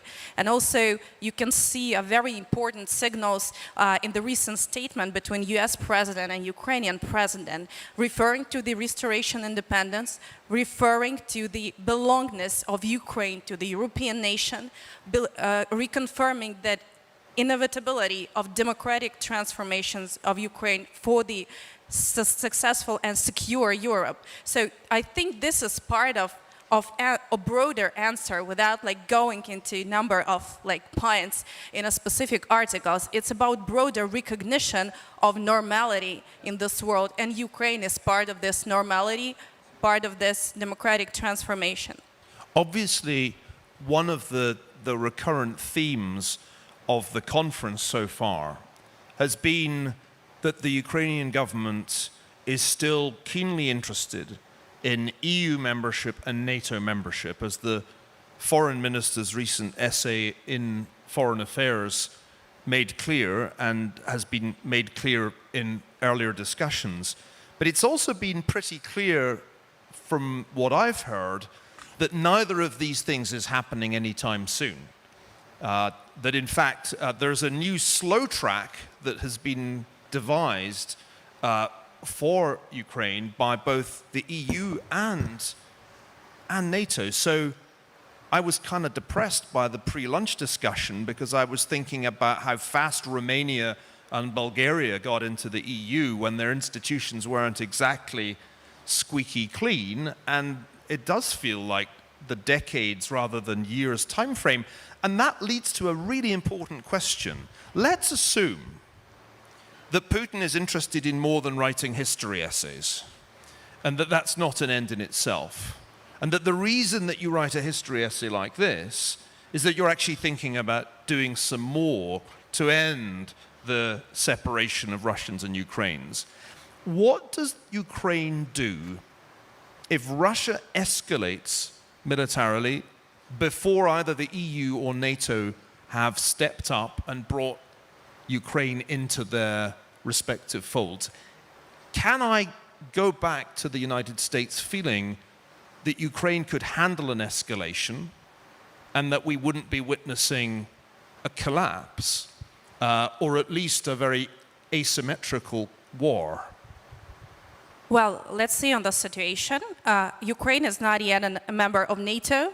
Ukraine is not yet a member of European Union, but Ukraine is surrounded by military troops on the Belarus border, on the Donbass. Russian army is present on the territory of Ukraine. Russian army is present in the sea border of Ukraine, in the Black Sea, and just in a couple of days we see that the West 2021 Belarus and Russian military exercises started on Ukrainian border, and these military exercises were taking place in 19 and 20 all around Ukrainian borders. And this escalation, which has been taking place just a couple of months ago, it has happened without even stepping closer to bringing into reality our aspirations. From the point of view of the recent history of enlargement of European and Euro-Atlantic institutions, Ukraine is not in a very unique situation. The same situation were faced by Baltics, Romania and Slovakia. The same European countries were standing against this enlargement. The same concerns were about Russia. I can tell you a very interesting story. I was in Berlin with the official delegation, and I met one of the people who back in the time took a decision about the enlargement of NATO to Baltics, and he told me the following thing, that if back in the time we knew that everything that Baltic countries were saying about Russia was truth, we would never make them members of NATO. So for us, of course, this is the initial and ultimate goal. But speaking about the perspective, how Kremlin looks to Ukraine, I think this is exactly the answer, which means that Ukraine is a military battlefield with Europe and democracies, but also the hybrid warfare and the fight for autocracies and democracies. Of course, you cannot imagine that the military aggression of Russian Federation will take place in Washington or any other capital, but it's very convenient to have it in Ukraine, masking it by different narratives. So, of course, when we're talking about our aspirations, for us it is important that the international community could show this unity, because it is important for the stability in the whole Europe. Let's see. Just like a couple of months ago, we have put in a lot of hopes to the Biden-Putin summit, which was taking place in an old Cold War style, like with many other presidents. And what we see, what happened there. So the Belarus and Russia announced the Union States West 2020 joint exercises launches, and just yesterday, Russia and Gazprom announced the completion of the Nord Stream 2 project. So, and now the next summit is planning, and I wonder what would be the answer of democracy. Is there still a willingness of Russia to have the progress, or let's open our eyes and face the reality? So, until the Western democracies have this strategy and the unified answer to this autocratic regime, there's no way to step up with the development of Ukrainian aspirations. So for us, this aspiration is about committing that the West still exists, the West unity still exists, and the democratic values Ukrainians really believe so strong still exist. So it's not about like how Kremlin looks to Ukraine. It's about how Kremlin can be tackled by the West to make sure that everybody who breaches the territory, who kills the people, are held accountable. So far, what we see is that it's much easier to close eyes and imagine that you can have a very fascinating dialogue with Russia on climate, while not noticing that people are dying in the heart of Europe. You can sell or supply arms to Ukraine without Ukraine being a NATO member or EU member. Does the Ukrainian government need more military assistance from the US and others, or do you have enough? You know, we are fighting the biggest army of the world. Of course, we always need more. We have a lot of strategic friends, as President was saying yesterday, who are helping us. We have just completed the military agreement with the United States, and we will continue working on that. And we've just launched the process of military procurement through NATO organizations. For us, I think it's more important that together with building the military capability of our army, we could build the international unity over supporting democratic transformations in the region and supporting secure Europe. Just a small remark, I see my good friend Mati there, and we had a very often discussions about the European aspirations of our country. And very often we recollect that back in 2012, European Union has received the Nobel Prize for stabilizing the democratic developments in Europe by stabilizing Balkans and granting him the membership perspective. So, and that brings me to understanding that if European leaders and people of European Union want to sleep feeling safe, this should be the battle which is never ending. You should never stop fighting for these values. And of course, it's time maybe to reconsider the role of the European institutions in democratic transformations over the continent.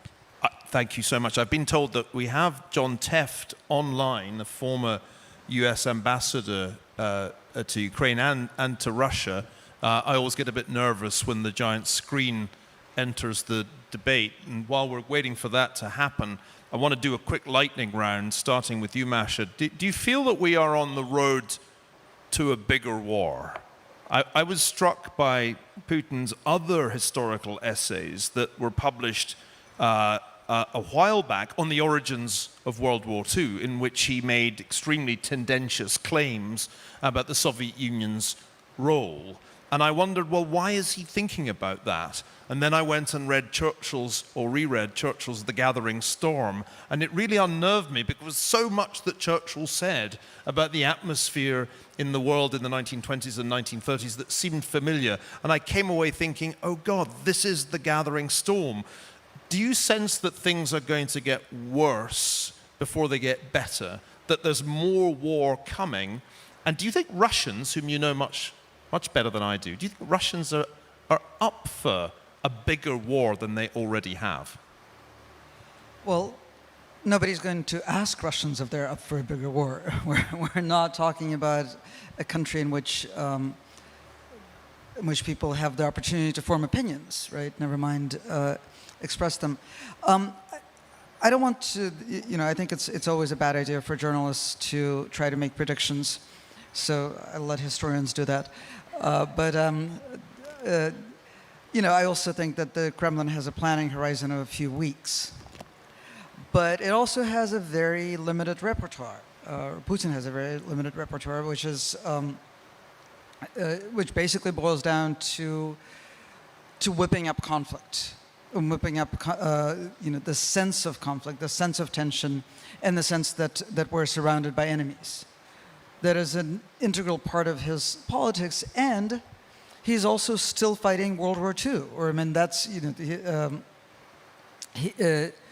his politics is a past-oriented politics. It's a politics of, and it's centered entirely on World War II, which of course explains why he wrote that particular essay.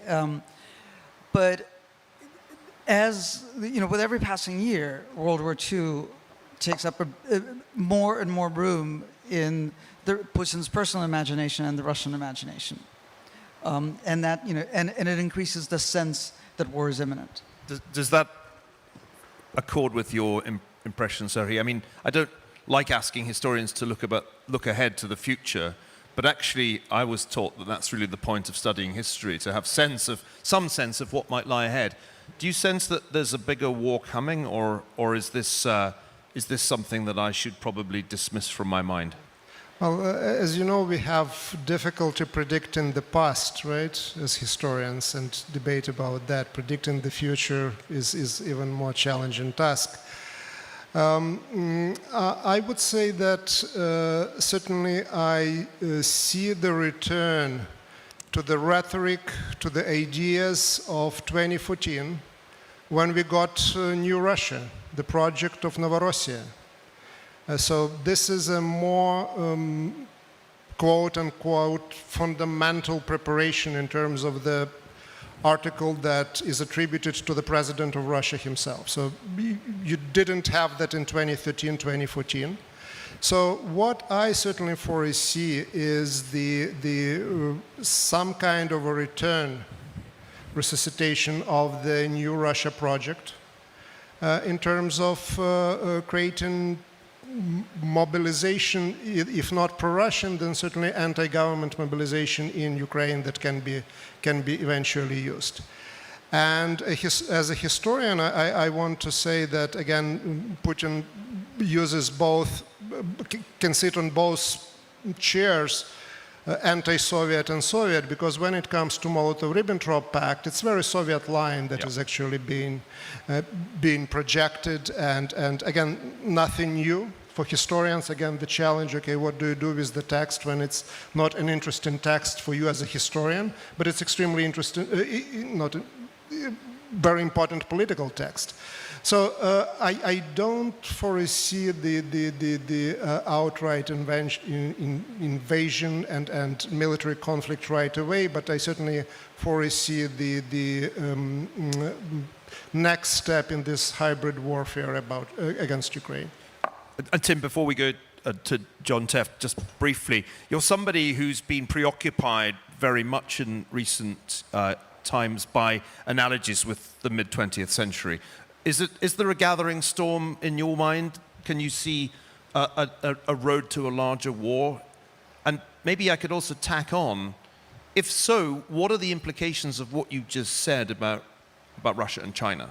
Because if the reality of Putin's geopolitics is a sort of abandonment of Russia's Central Asian and Far Eastern claims, or at least an acceptance that Russia is playing second fiddle to China, what happens in Eastern Europe if there's an escalation in the Far East? I've been asking myself this question for a while. What if there is a showdown over Taiwan? What does Putin do then? And might he be tempted by the opportunity to present the West with a two-front war? So a couple of questions. Broad one, gathering storm. Second question, what about the East? What about China? Okay. So with Mr. Putin, one doesn't have to hunt for the analogies because he puts them out there himself, either explicitly or implicitly. I want to agree with Serhii Plokhy that I'm reminded also of 2014 in the fundamental way that this is one more way of challenging the existence and legitimacy of the Ukrainian state. Mr. Putin's essay says that Ukraine is not sovereign unless I say it's sovereign, essentially. And this reminds me of a cluster of arguments very much along the same lines that were made in February, March, April, and May of 2014. If anything, this essay is much more radical, though, because it doesn't rely on Novorossiya, which is a misunderstanding of the 18th century, and it doesn't even rely on Ruski Mir, which is a kind of ethnic claim. It's saying that Ukrainians are Russians whether they know it or not, right? And so it's a much broader claim about all of Ukraine. And the historical connections, Neil, you already suggested one yourself, which is the Molotov-Ribbentrop Pact. There's this great tension in the way that Mr. Putin talks about the Second World War, as Serhii just said. On the one hand, we were the victims in the Second World War. On the other hand, the more time goes by, the more Mr. Putin seems to be siding with the aggressors in the Second World War. He defends the Molotov-Ribbentrop Pact as being a reasonable thing to do at the time. Now, all you have to do is just turn a small switch in your brains, and you can see that he's talking about Poland in 1939 very much the same way he's talking about Ukraine in 2021. Poland in 1939, he says, was not a real state. It wasn't really invaded. It just kind of fell apart. That's what people did at the time. This is essentially the same way he's talking about Ukraine now. So he's changing the story of the Second World War in order to justify an aggressive posture towards Ukraine. And I can't help but mention here Anschluss. That is to say, the German annexation of Austria in 1938, which is one of the basic models of how European politics is not supposed to be run. One sovereign state is not supposed to destroy another one, even if the other one can't defend itself. This essay is an argument for Anschluss. It's the exact, I don't like to use these things so lightly, but this kind of argument that you think you're a nation, but you're not really a nation, and let me tell you about our historical connections, that argument is very familiar from 1938. That is the argument that was made by Hitler and others about the annexation of Austria. And I say this to connect it back to Olha's point about European values. The whole point of the European integration project is that states recognize one another in their existing borders and then move on to other kinds of cooperation rather than questioning their sovereignty and their borders. And in that sense, this is a profoundly anti-European text, and that's one way from which Europeans might start to think about how to respond to it. On China, I'm just going to make the following small remark. My basic geopolitical point is that Mr. Putin has been a disaster for Russian national interests because Russia's real long-term problem is not Ukraine or even America. Russia's real long-term problem is China.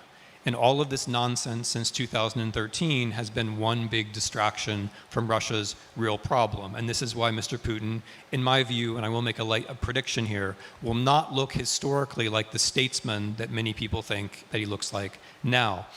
I think the narrow connection to China is that I think the Chinese believe, Neil, that Putin has shown that taking a little bit of territory is a good way to ratchet up some popular support when nothing else is available. Can we now try and get John Teff to appear on the giant screen rather than me? I was hoping he would while we were speaking, but there he is. The challenge now is to make sure he can hear us and we can hear him Ambassador, can you hear us? Yes, I can, Neil. Fantastic, and we can hear you.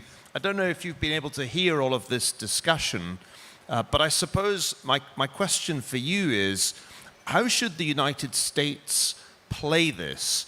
If Putin's historical essays are the prelude to a further land grab or some other aggressive move against Ukraine, what's the right strategy for the United States? And do you see the present administration pursuing that strategy? Thanks very much. Let me just say, first of all, it's an honor to be appearing with such a distinguished panel. I've been struck as I've listened to the professors and our other panelists. It's taken me back to the fall of 2014 when I arrived in Moscow 6 months or so after the invasion of Crimea, about a year after I had left Ukraine. And as I worked my way around Russian society, I kept getting all of these arguments about Novorossiya and Russia's connections, many of the kinds of ideas that Putin expressed in his recent essay. And I had been, in my final days in Kyiv, I'd traveled both to Donetsk and Lugansk, but also to down to Mykolaiv and Kherson. And I kept telling my Russian friends in private that, you know, your concepts, your ideas just do not square with reality. Not just my views, but what my friends, my embassy staff and others had found when we were down there. You had this sense that this myth was already well entrenched or being propagated by the Kremlin, and that people just didn't understand. So I was very much a respond to the idea that the Ukraine needs to kind of make this point. I have to say, over the last few years in my retirement, I have tried in speaking to many groups around the United States to talk about Russian nationalism and Ukrainian nationalism. I've often referred in speeches to Sergei Plokhy's The Lost Empire, because it has some wonderful, if you will, grist for the mill to use in trying to make these arguments, and we've heard so many of them else today. Now, in response to your question, I think Joe Biden, I don't know because I'm not in government and I wasn't in Geneva, but I think Joe Biden made a very clear point to Putin when they met in Geneva that there were strict limits. I think he drew his red lines with regard to Ukraine, but obviously also with regard to cyber attacks on the United States. A lot of us here in the States were struck that the last round of sanctions included limits on Russia's ability to place bonds. And while this was a limited effort in this case, a lot of the people who are knowledgeable about sanctions saw this as kind of, again, drawing a line and sending a message to the Russians that if you go further, we could do more. Now, I was pleased with the visit that President Zelensky just had with President Biden. I think the statement that came out of that was really excellent. It was much longer and much more detailed than many of the statements that usually come out of these things. And, you know, I've known Joe Biden off and on for 30 years, back when he was a senator all the way through vice presidency and now with president. And I think he's deep down committed to Ukraine and to its independence and sovereignty and resisting Russian aggression. And I would be very surprised that would change. Now, Joe Biden's got a lot of stuff on his plate today, as we all know. But I think Ukraine is very much a part of him and protecting Ukraine and making sure that it can pursue its Western path in whatever time frame that it's going to turn out to be politically. I think he very much believes that. Ambassador, thanks. I'm conscious that time is not on our side, and I want to make sure that if there are questions from the audience, we get a few of them in, and I'm glad to see that there are some. The roving microphones are available. I could hardly ignore somebody in such a brightly colored yellow suit. So, Carl, can you yield to the lady in yellow? Yes, please. Yeah. Thank you very much. My name is Lisa Esko. I'm a member of Ukrainian Parliament and member of the Foreign Affairs Committee. Talking about the hybrid war, I just want to mention a few things that I personally noticed by traveling to different military units during this year around Ukraine. I was in the south, in the west, in the east. That, for example, if you go to the south, you could suddenly notice that churches, Russian churches, Moscow Patriarchate, were built in a recent, like 2 or 3 years, just near the Ukrainian military units. So they want to win that minds of people. That's one thing. The second thing that I recently really got interested and started doing more research is our radio and TV signals that we could cover in the south and in the east. And what I found that Russia, from the Crimean side, invested huge amount of money and have built like a couple of new towers with very good technologies on that side. So, and this all happened like last 2-3 years, not 7 years ago. And my question is to our historians, analyzing Putin's like mindset, what do you think could happen to the Russian mentality that they stop doing it? There could be, of course, some external influence, but let's imagine what really can happen, that they start like fighting to win more like minds of people. Do either of you want to have a go at what might change Russian thinking or behavior? Sorry? Well, in the long run or medium run, I think it's also a generational problem. My understanding is that the challenge to the current regime in Russia comes from the rising Russian nationalism, which is, in essence, separates Russia from Ukraine, partially because of this conflict and because of this war. But in the immediate future, it's being ready. Ukraine was not ready back in 2013 and 2014, and Ukraine is getting ready militarily. But my understanding is that the main challenge will come, at least the first challenge will come exactly in the way how you describe that, and just the idea that the society as a whole has to be conscious about what is going on. And the government has to make appropriate measures in working together with the society. This is the only insurance, if there isn't such thing as insurance, against the future conflict that Ukraine can get. Can we pass the microphone to Carl? Yes, you've got it. Carl, we've got 2.5 minutes, which seems insufficient. Can I eat into the coffee break and steal 5 more minutes? Because this discussion has some legs. Carl, please. Well, I hope it has legs. History is interesting, it is important, but unfortunately history is bloody dangerous. I sometimes say that the main enemy that we have in Europe is our history, because there's so much that you dig up out of the past that can have dangerous implications for the future. There are bloodlands all over the place, sorry to say. I had the fortune or whatever to deal with the Balkan situation for a couple of years, and I remember trying to solve some sort of problems of today, and you tended to end up in a major dispute over the Fourth Crusade and the sack of Constantinople, and that was the end of those particular efforts to create harmony in particular cases. This particular essay is, of course, written for a purpose. It is not something that he does because he doesn't have anything to do in his free time. He writes it for a purpose, partly to justify, as Timothy pointed out, the strategic colossal failure that his policies versus Ukraine has been, but also partly to prepare the ground for something that might come in the future. That might not be a plan, but there has to be a narrative.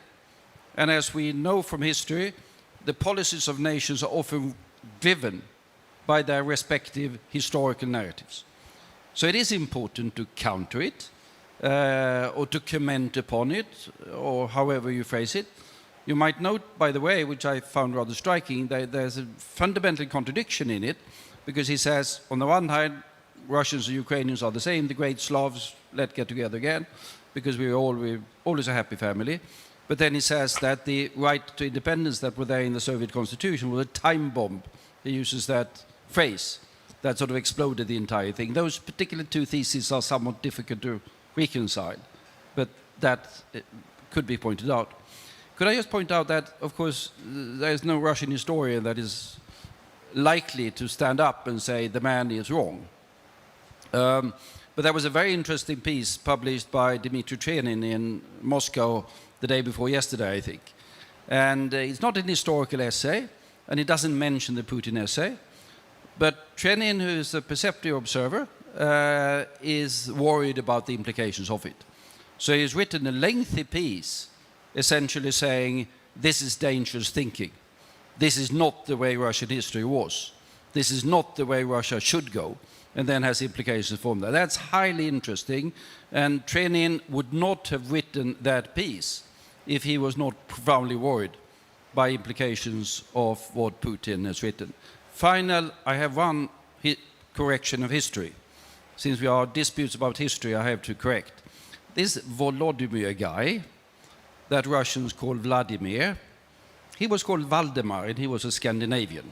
I want to have that for the record.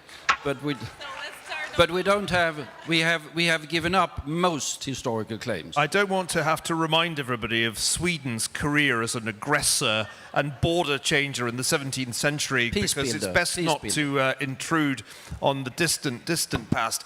Yes, Carl, history is dangerous, but amnesia, when you forget about history, is even more dangerous. Yes, next question. We've got 5 minutes, so we need discipline. Carl did not ask a question. That is, in fact, a violation of European law. So questions, and I want them to have a question mark at the end and no paragraph before the question. And we'll try and take, I think we can do 3, with one, let me try and make sure, 2, and the gentleman in the blue shirt has a microphone already, so he's 3. So 3 rapid-fire questions, and then we'll come back to the panel. Yes? I'm Arkady Ostrovsky. I'm the Russia editor of The Economist. And I'm going to violate the rules, Neil. But very quickly, I just wanted to pick up on something that Professor Snyder and Sergei Plokhy said, which I think is extremely important and slightly got lost in the argument, which is how this should be seen and to what extent this actually presents a threat to the Russian nation itself, if you are Russian, and who this essay is addressed to. Because it's not addressed to Ukraine, it's not addressed to the West. Actually, it is addressed to the Russians. Putin is dealing with only one main problem, and that problem is survival, a personal survival of a man who doesn't actually now have a way out. What he's saying in that essay is exactly what Timothy Schneider said, which is that Russia can only exist as an empire. Russian existence, his own existence, is tied with Ukraine. When he says that Ukraine is anti-Russia, he is actually making a very important point, which is he understands that his own existence and the existence of Russia in its imperial state is dependent on what happens in Ukraine. In that sense, it's much actually scarier. The challenge that he is having is the challenge from, as we can see, from Alexei Navalny and what Navalny is writing, which is the idea of Russia as a nation, not Russia as an empire, but Russia as a nation state. And in a way, this essay is addressed to a man and should be replied to by a man who is in jail, who is riding that historic force in the same way and has allies in Ukraine and in Belarus. But it is about nationalism and empire, which is why he refers back to Solzhenitsyn, and that is his reference point about the 3 Slavic countries. I forgive you, there was a question in there. Yes. Question 2, and then question 3, and then we'll go back to the panel. Michael Patsurk, I'm former spokesperson of the OSCE monitoring mission here in Ukraine.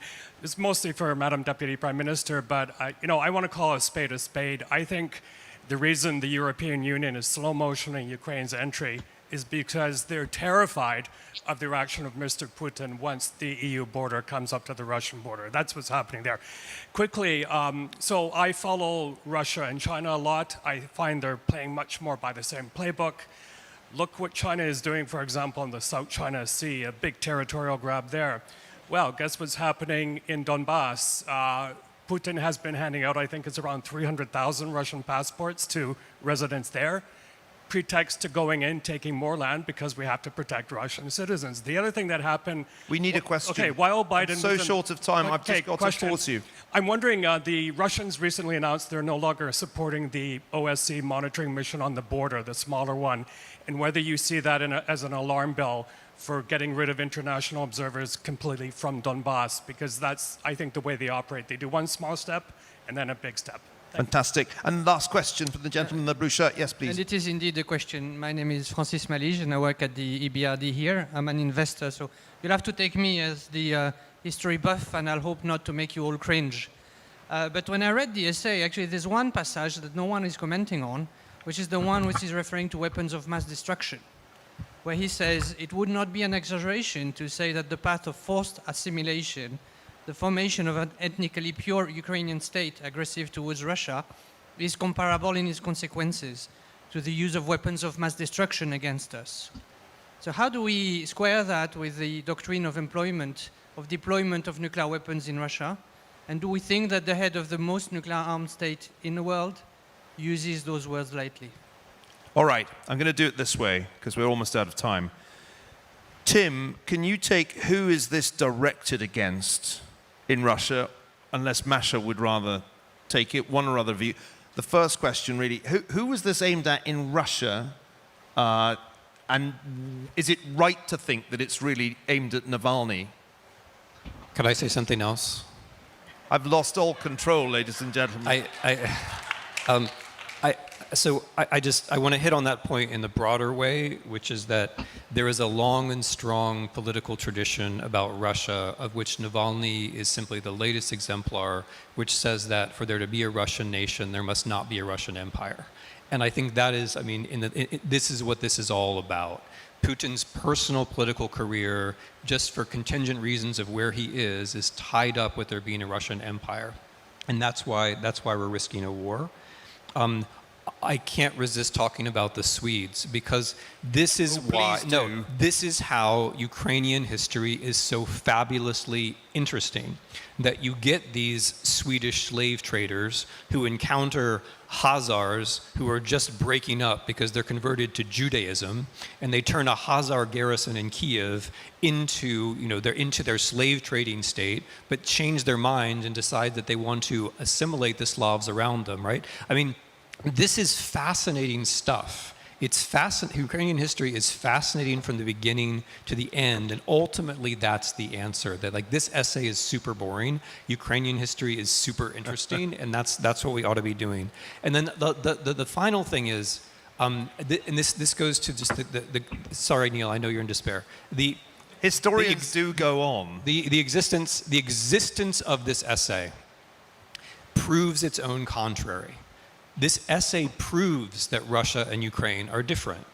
Because can you imagine this essay arising in Ukraine and everyone not laughing at it, right? If something like this arose in Ukraine, it would just be on the comedy shows. And that is how Russia is different than Ukraine. And in this sense, this essay proves its own contrary. Love it.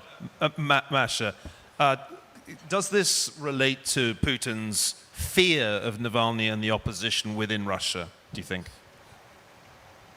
Well, of course it does, as does every public statement that he ever makes, right? This is a man who lives in fear, right? He traffics in paranoid politics. He is deeply paranoid. The longer he holds on to power, the more he realizes how desperately he needs to continue holding on to power.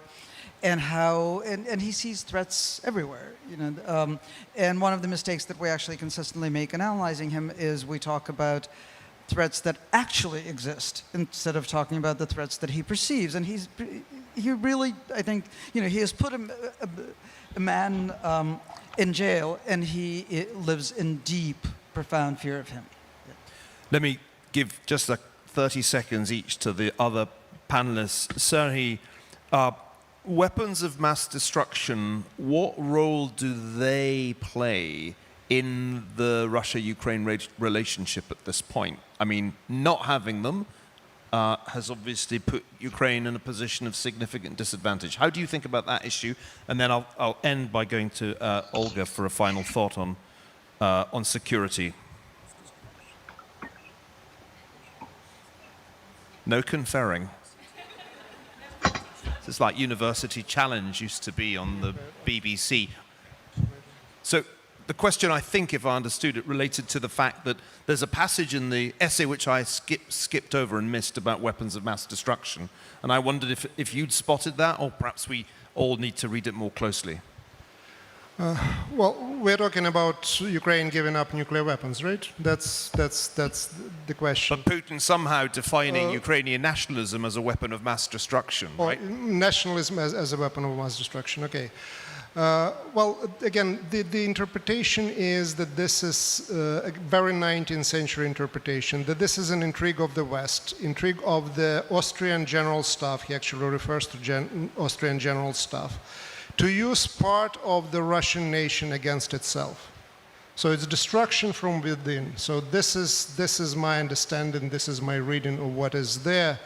And I know that time is not there. I want just make one final comment building on something that Tim Snyder said before, that in a sense that the main response to that particular article, that particular approach has to be a positive one. Building up the narrative and the acceptance of a narrative of unique Ukrainian history, which I think should be the task of the society, but more specifically of the government and private partnership. Thank you. Let me give you the last word, Deputy Prime Minister. It was a question, a rather technical question about Russian moves, but you may want to give a broader answer just to bring this discussion to a conclusion. Thank you so much. You know, we've been discussing a lot with the distinguished panelists about the history and about the reality. And one of the questions was whether we should wait for a bigger de-escalation before something would become better. I think that we're already in the middle of the whole new Third World War. It's not only military, it's not about like killing people, it's about hybrid warfare. Back in 2014, when the military aggression started in Ukraine, the whole world, the democratic world, mobilized the unity over judging that. But then Russians start to work from within, from the capitals. And if we're talking about this letter, it is absolutely clear that it's not just a letter of Putin, it's the instruction for the whole vertical of public administration. It means that the KGB, that's the Ministry of Information, Ministry of Foreign Affairs, all the institutions start working based on the narrative already done in this letter, not only in Ukraine, but in each and every capital. So the question you're asking about OSCE mission, it's like the same where like the mole we're looking for in the room discussing this letter brings a lot of our attention, but we do not notice that we're already in a room full of hedgehogs. And these hedgehogs are brought by Russia. So it's very important that instead of resisting or deterring Russia by sanctions and different ad hoc instruments, we should form the new narrative of integration and reintegration over the continent. So I think that this could be the only possible answer. While this answer has been looked through, Ukraine is fighting for this democracy. Ladies and gentlemen, we overran, but I think you will agree it was worth it. Please join me in giving a big hand to this panel. Thank you very much.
ladies and gentlemen, thank you all for coming here. I'll give it a moment if anyone wants to settle in.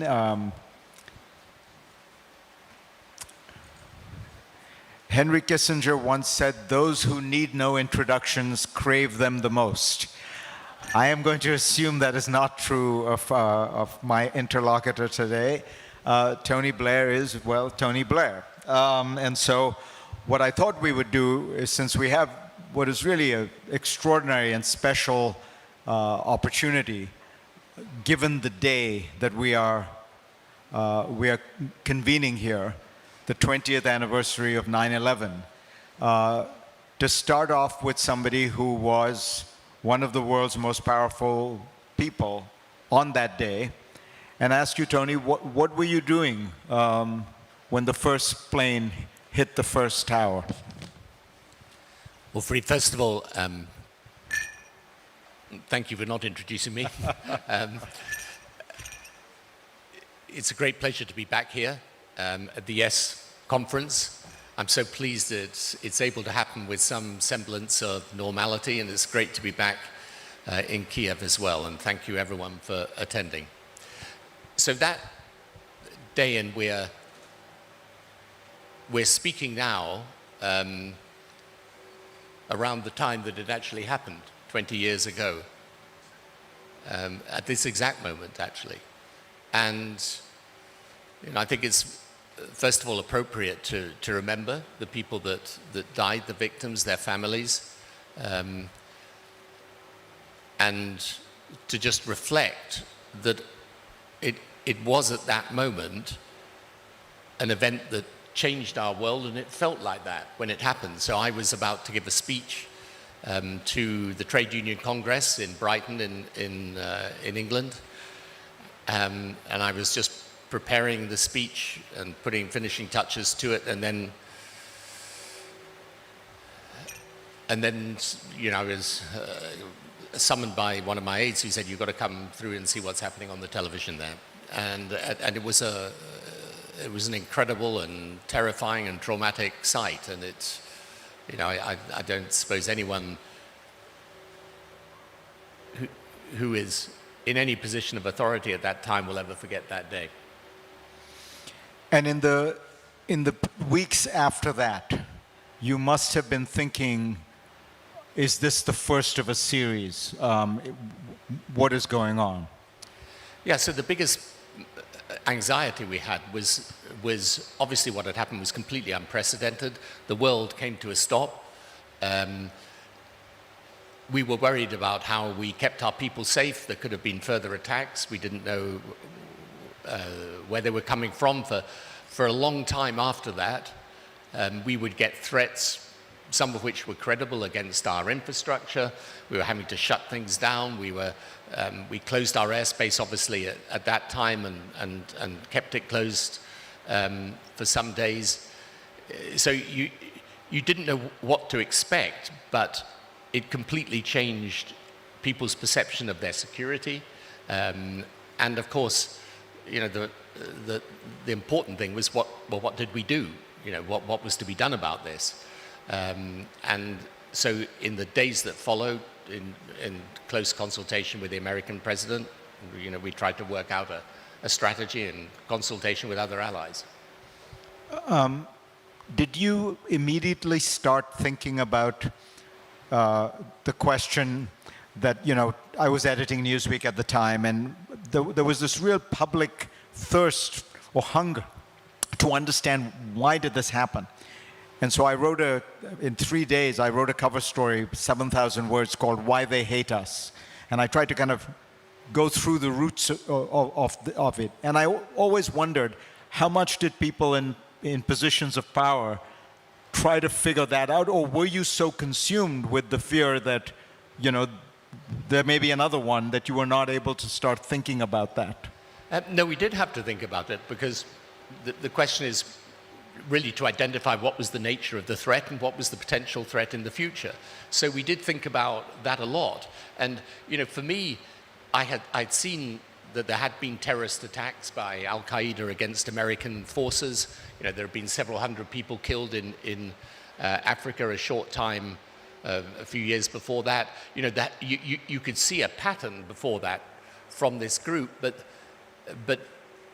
you know, the only military action I had been involved in prior to 9/11 was in Kosovo, where in effect we had gone to support ethnic Albanian Muslims who were under oppression from an authoritarian government in Serbia, from a Christian country.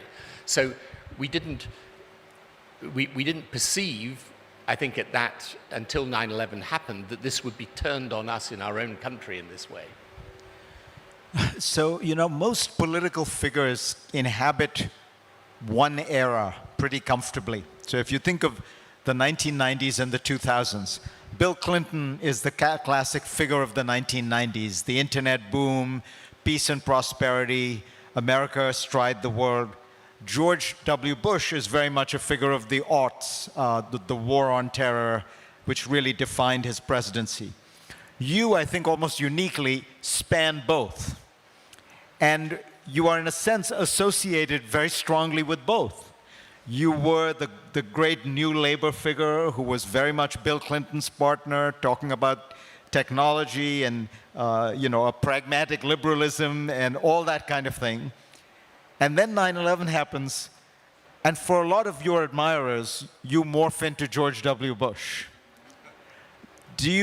How would you respond to people who say, and you know this, and there are people who admire you greatly who say this, Tony Blair was an amazing guy, third way, he, Bill Clinton, Schroeder, and then 9/11 happens and he becomes a neocon. Yeah, no, I'm familiar with this argument, as you might imagine. I mean, the two things to say are, first, I never stopped being New Labour all the way through. And actually, if you look at the reform programs in education and healthcare, law and order, technology, science, most of them happened in my second 5 years, not my first 5 years. So I carried on doing all of those things. But the second thing is 9/11 was a huge event.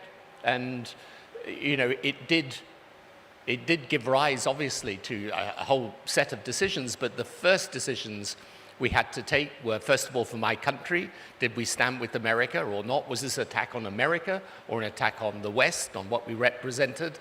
And I felt very strongly it was an attack on us and not just them or you.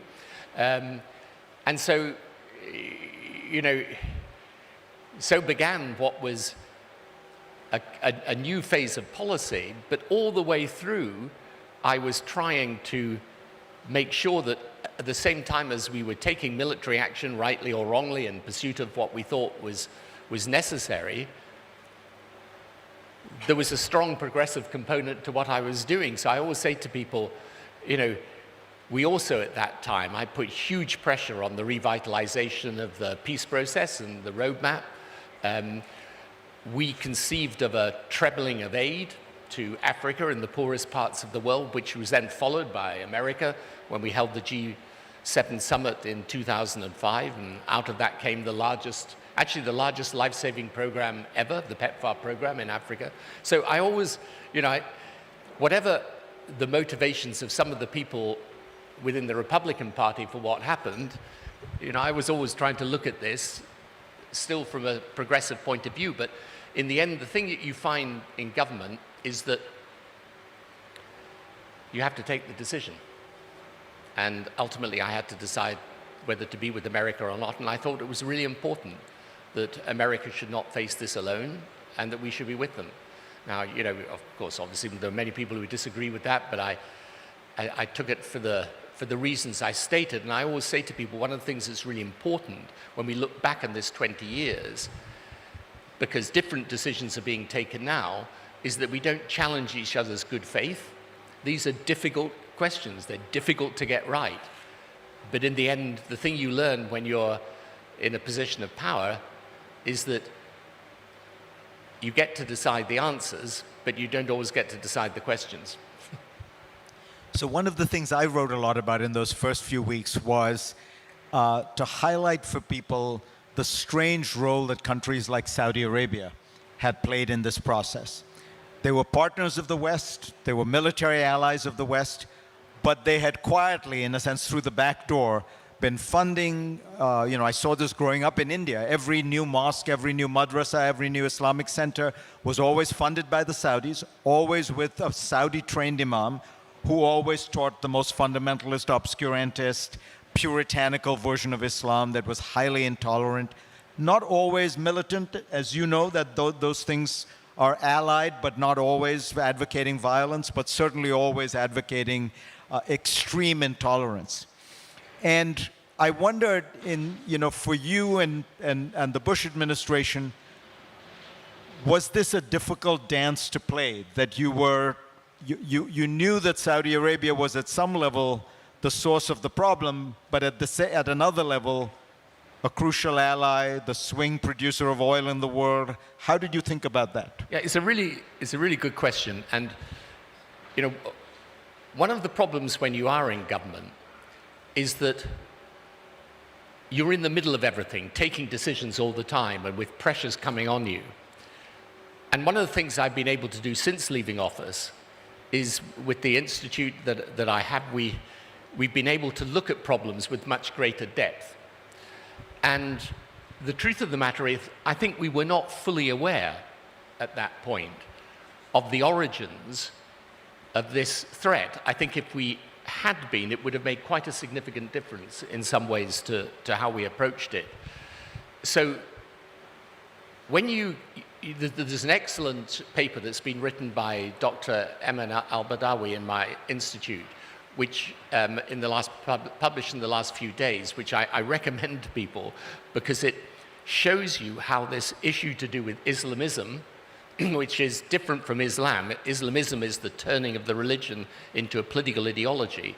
It shows you the roots of it, and it shows you how it grew over a long period of time. And one of the elements of that was what happened in Saudi Arabia, especially after the 1979 Iranian Revolution, when the Iranian Revolution is an event that everyone acknowledges and looks at and says, well, that was a huge political changer of the situation. But the other thing that happened later in 1979 was the storming of Mecca by those who, from the Sunni side, thought that the danger was that Iran would represent true, fundamentalist Islam, and they wanted to correct that from the Sunni side. And so there was the storming of Mecca. It was put down with enormous force in the end, but the Saudi government at that time decided out of that they would turn to a much more conservative view of religion. And of course, with the huge oil wealth, there was a budget given for those who wanted to export that philosophy. So around the world, there was then a well-financed campaign, not to support terrorism, that would be a mistake, but as you rightly say, to support a very conservative, very old-fashioned, and I would argue quite backward view of religion. So that doesn't mean that people were taught to be terrorists, but it does mean that a whole lot of countries ended up with their young people being taught some very, fundamental tenets, really at odds with the world, where you've got to get on across the boundaries of faith and culture and nation. So taught things about what it meant to be a good Muslim, taught things about how Islam had been betrayed by many of the people in positions of power in Islam, taught that those who are not Muslim are potentially your enemy, taught things about the Jews, obviously, which were highly anti-Semitic. So all of this then grew up, and what happened out of 9/11 didn't. It's really important to understand it has roots that go deep. And therefore, what is happening today, for example, in Saudi Arabia, where a lot of this is being changed, is of immense importance to dealing with the problem, because it cannot be dealt with purely by security means. Another thing that happened in 1979, of course, was that the Soviet Union invaded Afghanistan. And the Carter administration and then the Reagan administration made a fundamental decision, which is that they were going to arm the most violent opposition to the Soviet occupation of Afghanistan, which were these rural Pashtun warriors who are now the Taliban. Do you think in retrospect, is there a lesson there about don't play with fire, or is it just the complexity of history? Yeah, no, I think there is that lesson. One of the things I've learned in politics is that one of the worst sayings is, you know, the enemy of my enemy is my friend. It's not true. And it's a very bad idea to think it is. So, no, yes, of course. And by the way, that was the reason we supported Saddam against Iran, which ended up with the Iran-Iraq war and 1 million casualties, and people forget about that now, but that period in the 1980s. So no, this was, in retrospect, you can say it was a mistake. I understand why it was done at the time.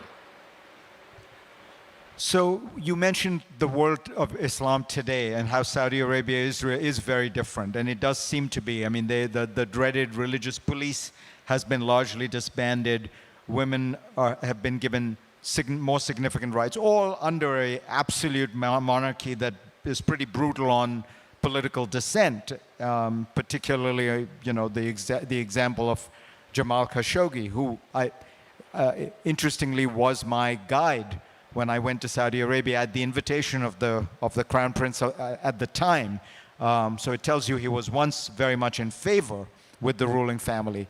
How would you describe the world of Islam today? I find myself quite optimistic in the sense that many of the places that people worried about the most, Indonesia, Malaysia, even Pakistan, India, with large Muslim populations, you know, the fear was always you're going to have these tens of millions of Muslims recruited to this cause. You see much less of that. You see moderates more comfortable. You see people like the Saudis and the UAE not only doing what you were describing, but publicly saying they're doing this. I was struck by a tweet from the UAE embassy in Washington saying, the United Arab Emirates is the most open and diverse country in the Middle East, and our values are aligned with those of the United States of America. Now, I don't think they would have, you know, in the tweets in 2001 were how they were pure Islam and things like that. How important, you know, describe what you see as a shift that you've been watching for 20 years. Yes, so I think there is a real shift, and there are many more people willing to come out and stand up, and you know, I noticed the attitude, for example, to Israel really shifting within the Gulf countries and many Arab states, many African nations. So I think there's a lot that is good news. We're actually publishing in the next couple of days a very extensive poll of people in the Middle East and North Africa and their attitudes to, for example, the role of women, the role of religion in politics. And, you know, on the whole, it's pretty good news. There is a shift to more liberal values, to more open-minded tolerance of others. So all of that is good. The trouble is it is contested. And you have places, particularly because of the work my institute does in Africa, I see a lot of this. This has grown in Africa in a way that I think if you had any African president here, certainly from the Sahel group of countries, but other countries like Mozambique, you know, if the president of Mozambique were here and you were asking what his top 3 challenges are, I would say that security would be either top or very nearly the top, and that wouldn't have been the case a few years ago. And so you've got that happening. Now, of course, you've got Afghanistan back governed by the Taliban. I think in other countries, if you look at Turkey, Pakistan, Indonesia, Malaysia, I think there are real voices standing up for what I would call open-minded tolerance, but there are still very strong strands of Islamism as well. And I do think, although this is obviously very contested by people, personally I believe you have to fight the ideology and not just the violence. In other words, that even, I'm not suggesting those people who are Islamists and pursuing Islamism without violence. Obviously, it's an ideological battle, not a security battle. But I do think it's important that the concepts behind Islamism are also challenged, and that we encourage people within Islam to say why it is wrong to turn the religion into a political ideology in this way. And we should be encouraging the voices that are coming forward now from many clerics, giving a view of the Quran and the Hadith which is completely consistent with open-minded tolerance, and starts to reflect a bit more the process that Christians went through over a long period of time, where people say, yeah, well, the Bible may say that, but you're not going to apply that literally. You need to absorb the spirit and apply that in a more intelligent and a more sensitive way. Because in the end, look, what you realize is the world works today by people being open-minded, creative, and tolerant of difference. And all of our societies can only succeed on that basis. So anything that ends up dividing people according to faith or culture, it's got to be negative, ultimately. So you brought up Africa, which I think is a very good place to sit for a moment, because it feels like this is a case where one could try to apply the lessons from the last 20 years. So we have to contest the ideology, and as you've written often, at the end of the day, only Muslims can engage in that. Outsiders can help, but ultimately it's a debate within Islam about what Islam should look like.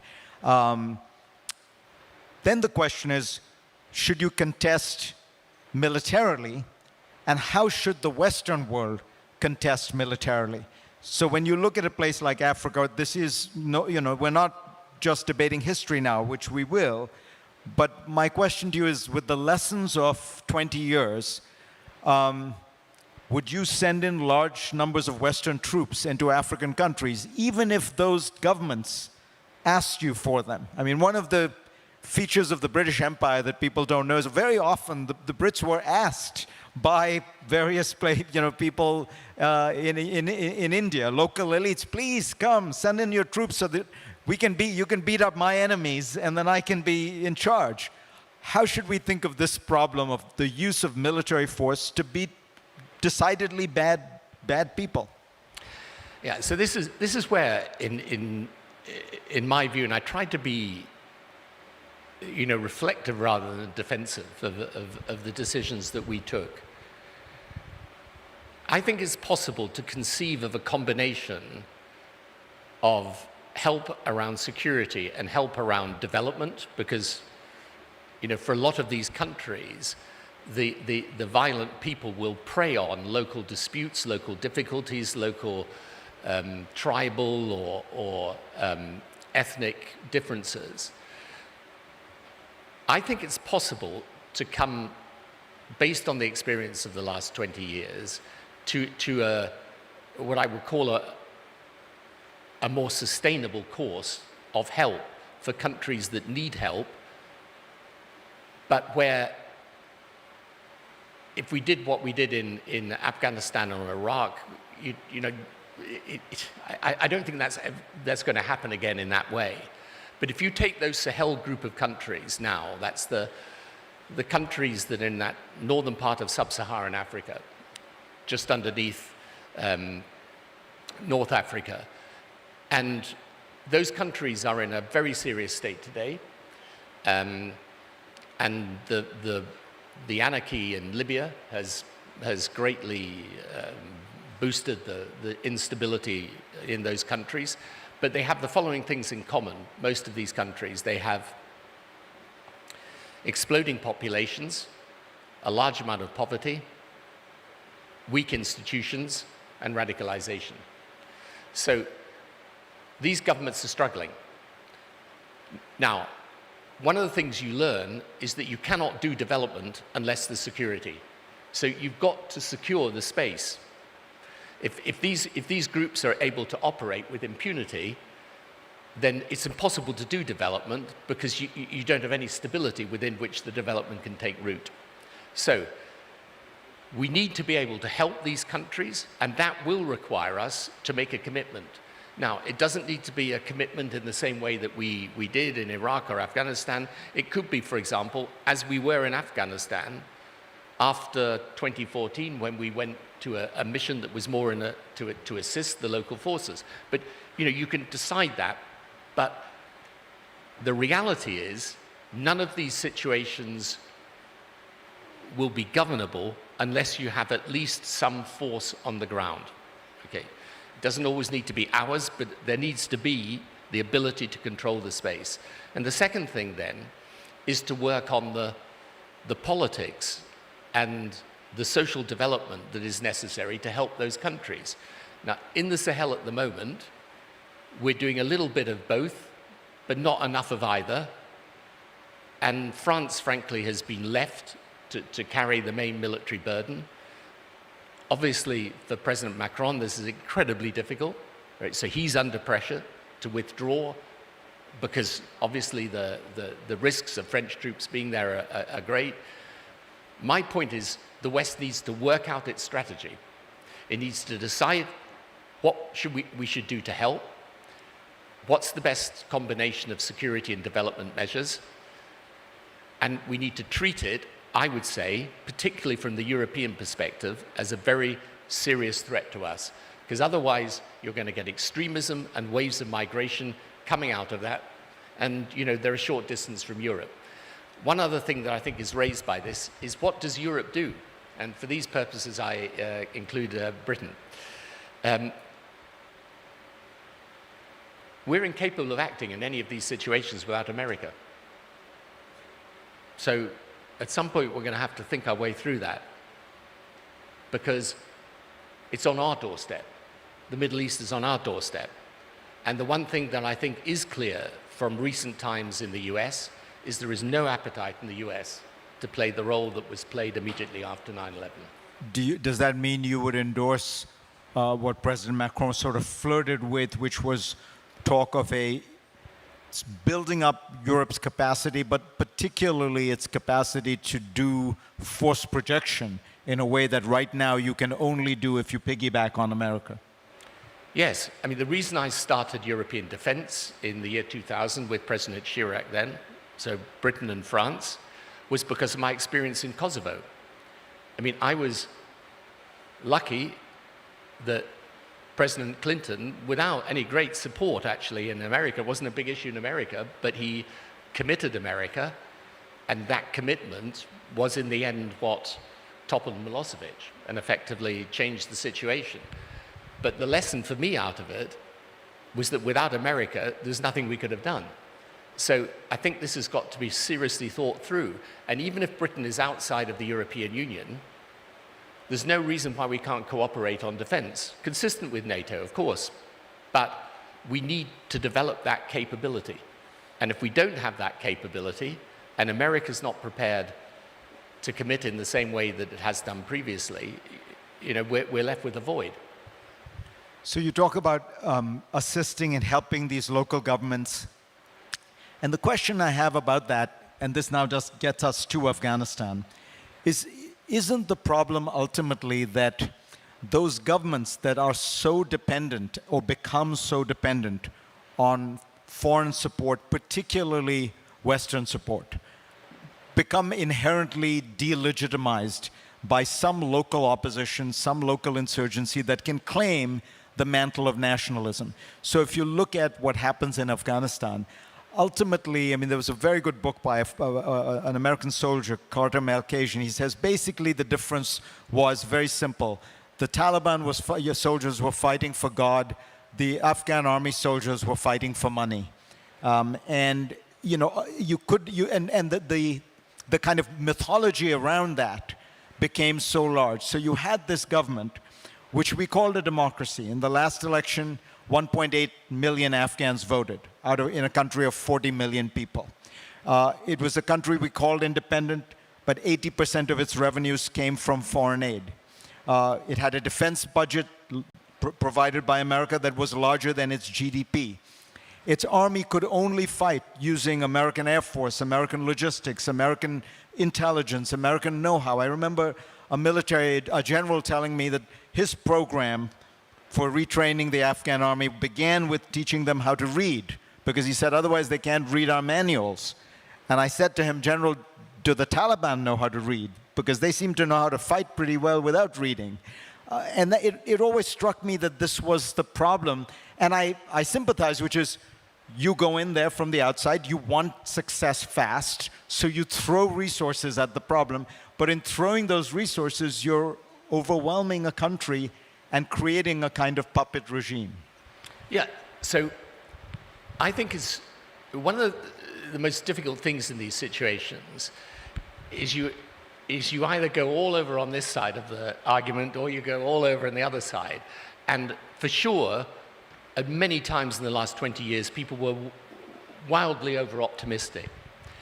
But one of the things that I think has been most interesting, talking to Afghans and hearing them in these last few weeks, is that, yes, all of those things are true, but there was also real progress.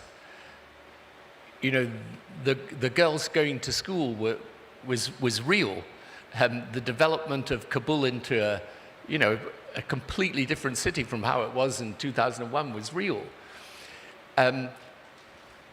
Almost 70,000 Afghan soldiers died. Those people were fighting for their country. And, you know, one of the things that I think is important is to realize that part of the difficulty was that over these last few years,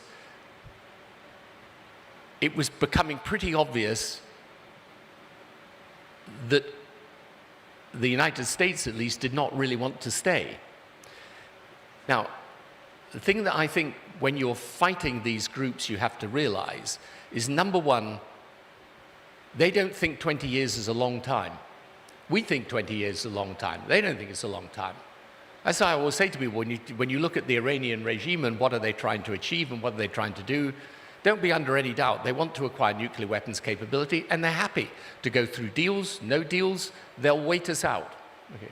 And the second thing is that, and this is where we've got to be extremely careful because of the signal it can send to the people we're trying to push back against. Basically, what they think, these groups, is that if they hit us really hard and cause maximum death, maximum destruction, maximum destabilization, we will take that as a signal that we should get out. But if you look at the incentive structure you're creating, I mean, it's not really very helpful for your objective. In the end, we need to adjust our policy so we get the right mix of, as I say, security and development.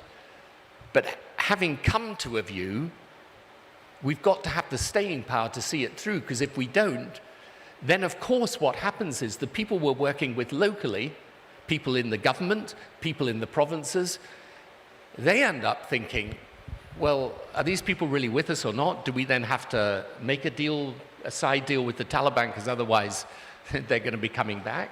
And you know, when we look at the morale of the Afghans, I think we've got to reflect on the February 2020 agreement. I mean, you're fighting alongside America for almost 2 decades. You are taking heavy losses. I mean, a lot of those people died. Right? You wake up one day and find that the people you're fighting alongside as your big ally have done an agreement with your enemy in respect of which you weren't consulted.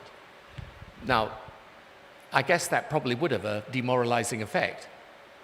So I think all the things you say are absolutely valid, but I think there's another side of the argument, and my point is, in the end, it's whatever strategy we decide upon, you've got to hold to it. And the problem with Western politics today is it thinks in short-term electoral cycles, and the people we're up against have no consideration of that at all.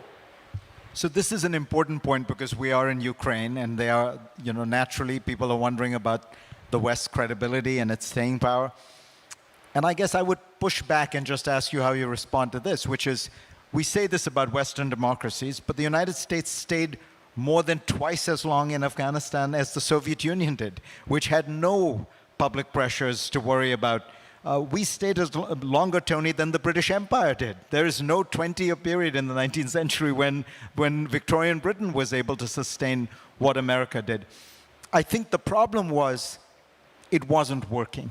You know, by 2015, 35% of the country was run by the Taliban. Yes, it was the rural areas, but that's where they were powerful, and the effort to completely exclude them had simply not worked. And in that sense, it is a bit like Vietnam, where you say to yourself, do you keep doing this knowing that ultimately you're not getting to a better place, or do you admit that it isn't working? I mean, I think if you think about Western staying power, and you should take some credit for this, but I mean, the United States is still on the banks of the Rhine. We are still in Okinawa. We are still in South Korea. But those governments don't need American forces to fight an internal, insurgency. They are protecting from external foes. So I would say to the Ukrainians, yeah, if you needed American troops to sustain, to quell something that was a domestic issue, that's tough.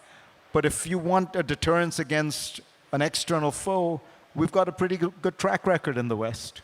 Yeah, it's a fair point, but here's the thing. If it matters to us to keep Afghanistan from going back into the hands of the Taliban and therefore providing a safe space for these other groups, which I think will happen, then it's important that we at least take the decision as to what our position is going to be in relation to the country with some real deliberation and a discussion amongst allies. And, it's not as if the 20 years was all at the same tempo or the same depth of commitment. I mean, the truth is, over the last 10 years, it was a sustainable position. I believe it was a sustainable position, or it could have been, but you can have a debate about that. But at the end of 2019, they did a poll, and the Taliban had about 4% support amongst the population. So in the end, we should be clear, and this is where I think the analogies with Vietnam are wrong. In the end, the problem was not that the people wanted the Taliban. The problem was that the Taliban were determined to take the country. They were obviously supported externally as well. And in the end, that desire was greater than our desire to continue to support it, even though I pay enormous tribute to the American forces, the British and forces of other countries, the NATO troops. They did an amazing job. And also, by the way, when people think back and they think, well, was it worth it? I think the Taliban will find it hard to return to how things were in 2001. I forget the exact percentage of the population is under the age of 25, but I think it's over half of the population. It's going to be, who knows what will happen in Afghanistan in the future. But in the end, I guess my sort of final thought on it is, we have to decide what our policy is. We should learn the lessons of all the last 20 years, but let that be a decision based on strategy, based on deep analysis, based on deliberation with our allies, and not something that's done as a result of what I would say is reasonably short-term politics, even though I completely understand the pressures political leaders are under. So let me ask you finally about Iraq, and I'm going to ask you a slightly different question than perhaps you're expecting, because this has been litigated for so many times that I know you're tired of it. So I'm going to ask it to you a different way, which is, this is the quiet little success right now. Afghanistan has collapsed, but Iraq is actually a functioning democracy. It's a corrupt, mismanaged democracy, but they have elections. They have this balance of power between the three groups. The Kurds did not secede. The Shia have not become pro-Iranian vassals. The Sunni have managed to hold their own. Again, it's very messy and imperfect, but this is an extraordinary, quiet, limited achievement, it seems to me. Part of it, I would argue, is because the great genius of the surge under David Petraeus was to bring back the Baathists and the radical Sunnis so that everyone was now in the tent, you know, and I wonder whether there's an analogy there with the Taliban and what we should have done. But I just wondered, it's very fragile, and Iraq could crumble again. But I wondered what your thoughts are, keeping in mind people will have their own view about whether it was ever worth the cost. And I think the cost was so horrendous that you can well come to the view that it wasn't worth the cost. I'm not talking about that. I'm talking about what does it look like on the ground today? Well, I think there are real signs of stability in the country. And I keep in touch with people there and talk to them. I mean, the problems are still huge, but no, at the moment, there's a greater sense of hope. I want to answer it, though, by taking one step back and putting everything within the same context. You see, obviously, post 9/11, there was the events in Afghanistan, the events in Iraq. But there was something else that happened. So between 2003 and 2011, other than Iraq, which went through its incredibly difficult period, but in 2010 they had an election, again with a non-sectarian outcome, actually.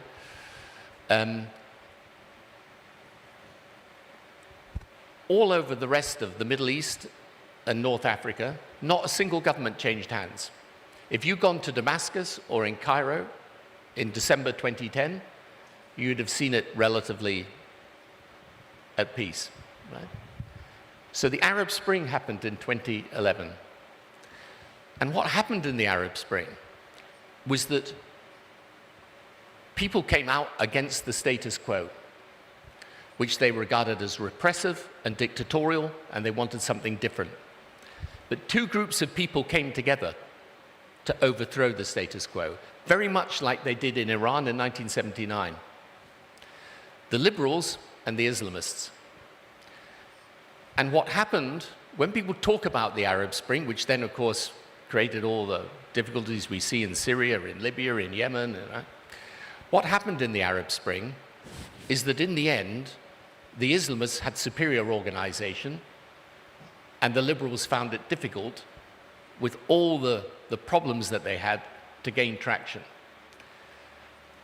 So when you take a step back and you look at the problems in Iraq or in Afghanistan, you look at the problems all over North Africa and the Middle East, in the end, in my view, it's the same struggle. The question is, can people get to rule-based economies and religiously tolerant societies? Because in the end, that is the only thing that works. And I think it's possible to see the whole of the history, pre-2001 and post-2001, as really about that struggle. And that's where it comes back to where we started at the beginning of our conversation, which is, what is the future of Islam?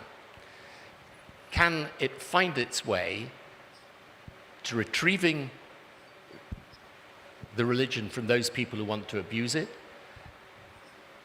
and find its way to a modern interpretation of it that means that it's coexistent with other religions and believes in the principles of respect for difference and cooperation across the frontiers of faith and culture. That's why what happened between the UAE and Israel is so fundamentally important, because that's the future. And when I think about what policy should be going forward, yes, we should do the security measures when we need to do them, but the single most important thing is that we join forces with those who are trying to reach that liberal, tolerant, modern view of religion, and we combine with them so that in the end you defeat the idea and not just the violence associated with it. Tony Blair, thank you.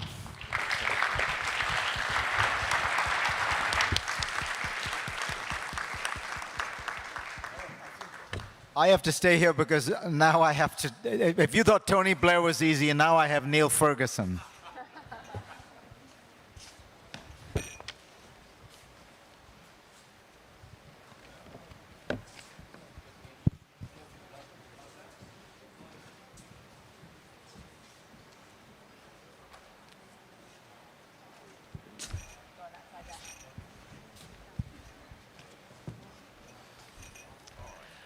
Okay, everyone. Well, we're now coming to what I hope will be the finale of the last 2 days of truly remarkable conversation. It's been a wonderful event for many reasons, partly because the discussions have been very rich, partly because it's been very timely, partly because it's been a beautiful setting and the weather has cooperated and we've had fabulous food. But I think also because after 18 months of being locked down and unable to travel, it's been truly fantastic to get together in flesh, in person, and talk to each other face to face. Hooray. We're still not back to normal, but by golly, does it feel good to be halfway back to normal. And it's particularly good because, as many of you know, the last in-person meeting that took place here finished with a very lively in-person debate between two people who love to go at it. And they go at it much better in flesh than on television screens, I can tell you.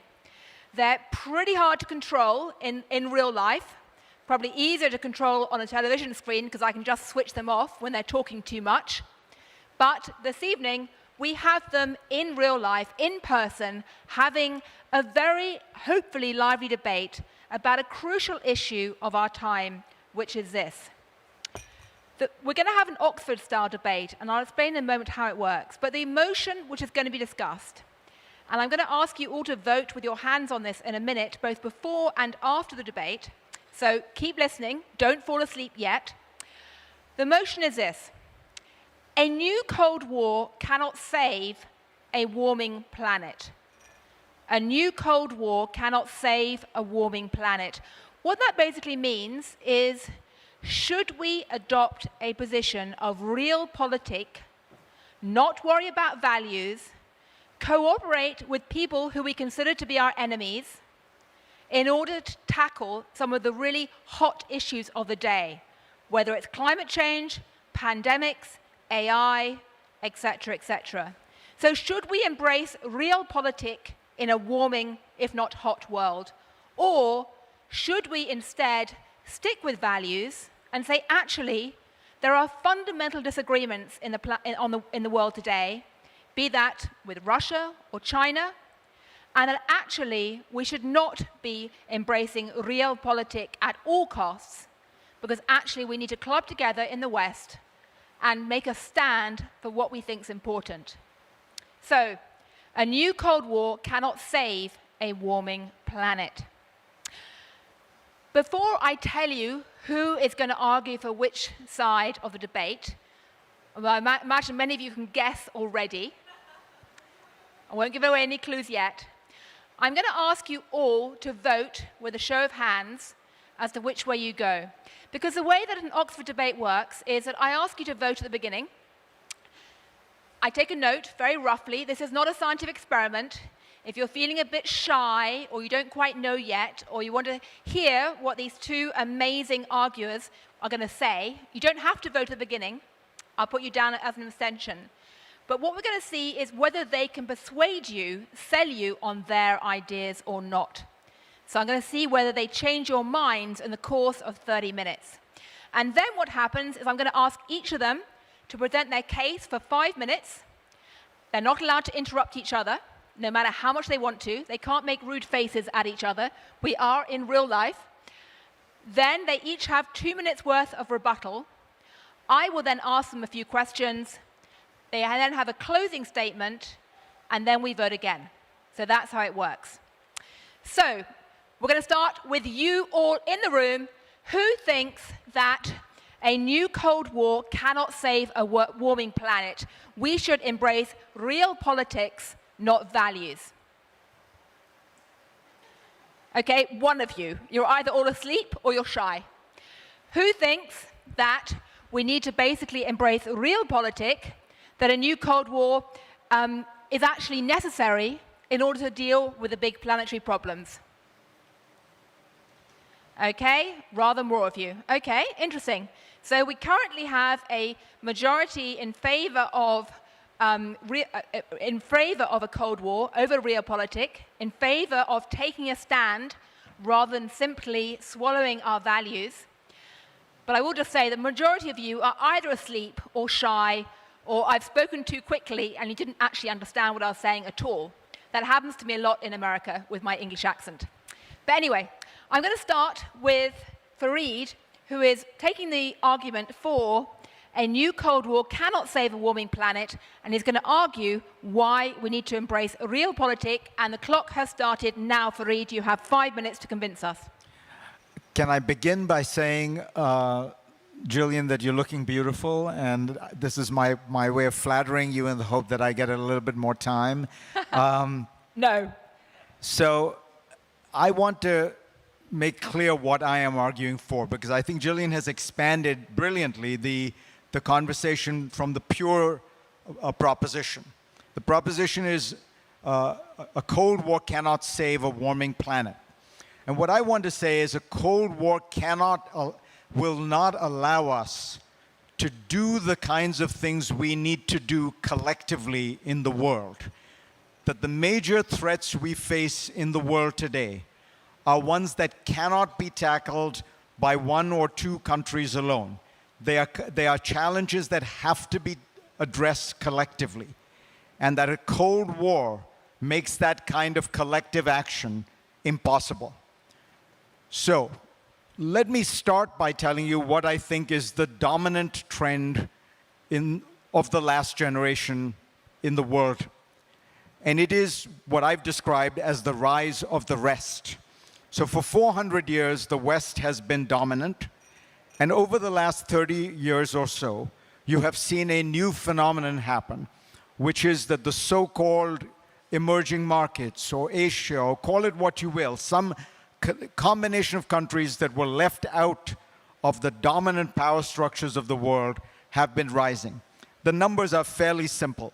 25 years ago, emerging markets constituted less than 5% of global GDP. They now constitute about 45% of global GDP. The single largest country in that group is, of course, China. 25 years ago, China was 1% of global GDP. Today, it is 15% of global GDP. And so that trend, the rise of the rest, means we are in a fundamentally different world than the world that Neil Ferguson nostalgically looks back to when he wants us to, give the Cold War one more great try. It's a wonderful, nostalgic effort to make America great again. But here's the problem. The United States in 1950, when the Cold War began, was about 50% of global GDP. The Soviet Union was maybe 10. People have differing estimates. But the point is the West, particularly once Europe rebuilt, was the absolute dominant player economically, militarily, technologically, socially, politically in the world. And the world we're in today is completely different. You have a China that is the largest trading partner of a plurality of the countries in the world. There is no country that has a greater number of number ones than China does in that sense. Ukraine's largest trading partner, by the way, is China, not the United States. And that is true for almost every country in Asia. I think Bhutan is an exception. It is true of almost every country in Latin America. And so the reality you face is a world in which you have not a new number one, but a power of enormous consequence, politically, economically, technologically. You heard Eric Schmidt talk about China's prowess in technology. You also have other countries, by the way, that are crucial to the ability to get anything done in the world. Country like India, country like Brazil, Indonesia. And my proposition is very simple. We have to find a way to work with these countries to cooperate with them because the threats we face are all collective. We're going through one of them right now. This pandemic is a perfect example of a global threat, and it will not be successfully solved unless we have some greater measure of global cooperation. Climate change is obviously the ultimate existential threat, and it will not be solved unless we can find some way to work together. But there are so many other opportunities, not just threats, to restart global trade in a way that lifts people out of poverty, that gets rid of disease, malnutrition, and death. Those kind of things only happen with global cooperation. The last 2 trade rounds have collapsed, by the way, not because of China, but because of India and Brazil. And so what it emphasizes is this is not a question of realpolitik. If I could just amend one way. You have 20 seconds. What Gillian was saying, we're cooperating with Saudi Arabia. They don't share our values. I'm simply saying we should cooperate with countries like China, like India, like Brazil, perhaps especially China because of its size, just like we cooperate with Saudi Arabia, who, by the way, have had 10 years ago the same policy toward women that the Taliban does today. Fantastic, thank you. Well, essentially what you're arguing is that a Cold War is so 20th century, so last century. The world has moved on, the power balance has changed. We're already collaborating and cooperating with countries who have different values, and we should do so even more now. Okay, so Neil, tell us why a Cold War is not so 20th century and why your ideas are not so fuddy-duddy. And I'm going to start the timer to make sure you both have exactly the same time and you can't fight about that as well as everything else.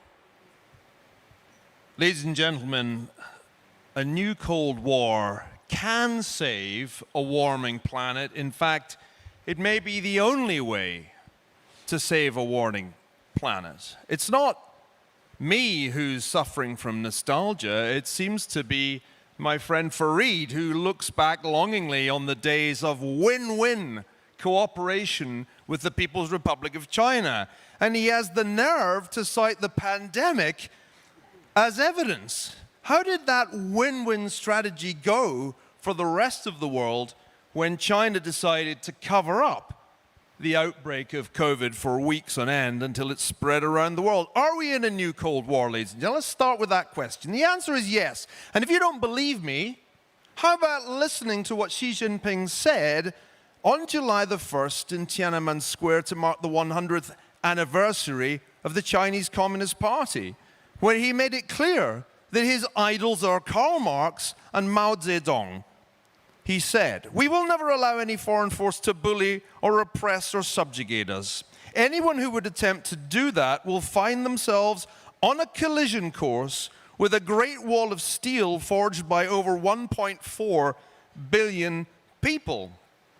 It's not nostalgia that I hear there, it's Mao-stalgia. Now, how does Cold War relate to climate change?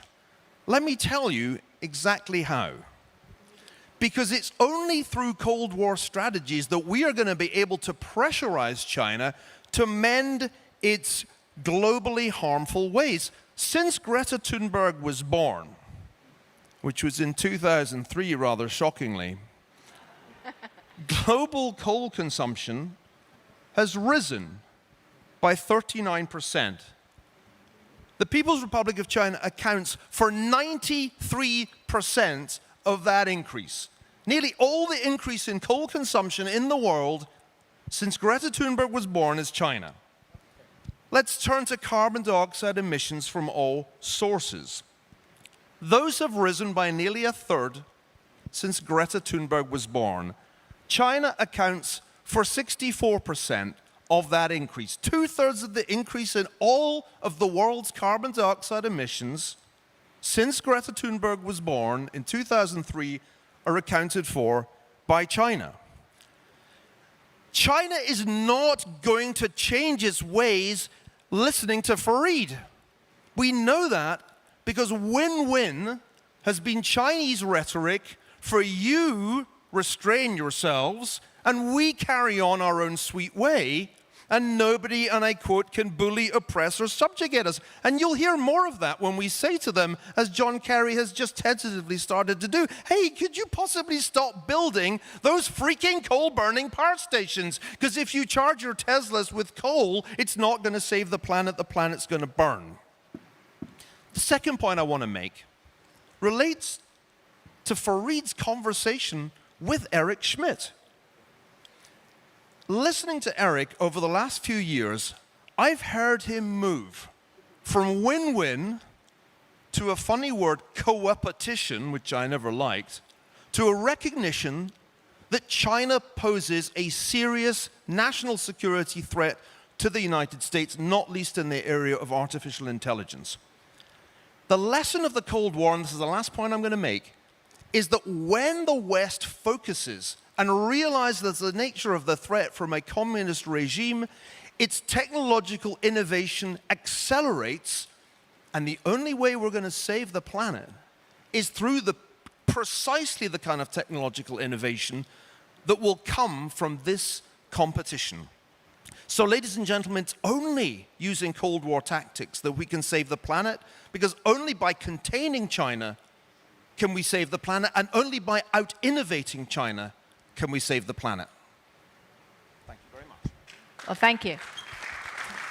Well, Neil, this has to be the first time in history that you've actually not used up your allocation of time. You have 23 seconds left. Is there anything else you'd like to say? I'm reducing my own emissions, Gillian. Okay, slightly less hot air. One of the great things about doing debate with these guys is that they are ultra competitive. They're both best-selling authors. They both are public intellectuals, widely admired. They're both boys, and they like fighting. So there we go. But let me turn next back to Fareed. You have 2 minutes to answer what Neil has said, that actually we need to get very tough with China. We need to start a new Cold War, because that's the only way to actually get serious action on climate change, technological threats, etc., etc. 2 minutes. Let me quickly start this timer, so you have exactly the same time as each other. And you can start now. So I think in a way Neil has made this very easy for me, because I ask you very simply, do you believe that the way you are going to get China to do something that is, for the benefit of the planet or restrain itself, is by beating up on them, building more nuclear weapons, threatening their existence, cordoning them off from the world economy, and bullying them? If you do, I think you haven't heard of the word nationalism. China is a very proud, ancient civilization. The idea that you will be able to just remake it because you're tough on them or because you dominate them, I mean, this feels to me so bizarre a theory and so likely to backfire and boomerang and produce an even more spirited Chinese response that I don't know where to begin. I mean, we have tried to, we couldn't remake Afghanistan in our image, and we are now going to say that we're going to, with a little bit of adroitly applied pressure, manage to remake China. It feels to me like it's all very well to make this kind of stirring nationalistic speech as Neil is on our side, but the truth is this. The term win-win, which Neil Ferguson is now decrying, was actually coined by somebody who I think he would admit is a superior Scottish intellect than he is, and that is Adam Smith. Adam Smith basically pointed out that, if countries actually find ways to compete, the overall pie grows and your share becomes larger. Well, guess what? That is what is happening. That is what has remade the world for the last 300 years. And it is still happening today. So guess what? In the middle of this incredibly brutal US-China war that's been taking place, what has happened to US-China trade last month? It hit an all-time high.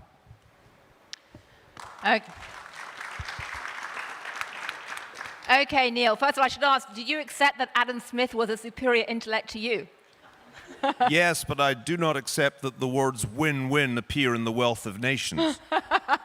Well, you can all of you who've got economics degrees can scurry off and see if you find the words win-win and wealth of nation. It was a more elegant writer than to say win-win, but the concept exists. Well, Adam Smith lived in an era where there was no Twitter and no tweeting, so all the sentences were 10 times longer. Okay, Neil, are you completely unrealistic in terms of thinking that a Cold War is going to fix anything? And you have 2 minutes starting now. 3 things. Fareed has not learnt the lessons of the First Cold War. The key to the Western victory in the First Cold War was containment, recognition of the threat, and then containment of the threat posed by the Soviet Union. Let's also learn the lessons of COVID. The Western world allowed China to increase its influence over the World Health Organization so much that the WHO bought uncritically the lie that there was no human-to-human transmission in the early outbreak of COVID in December and January of last year. And that illustrates, I think, very, very well indeed, why we cannot expect a strategy of cooperation to work in any other domain.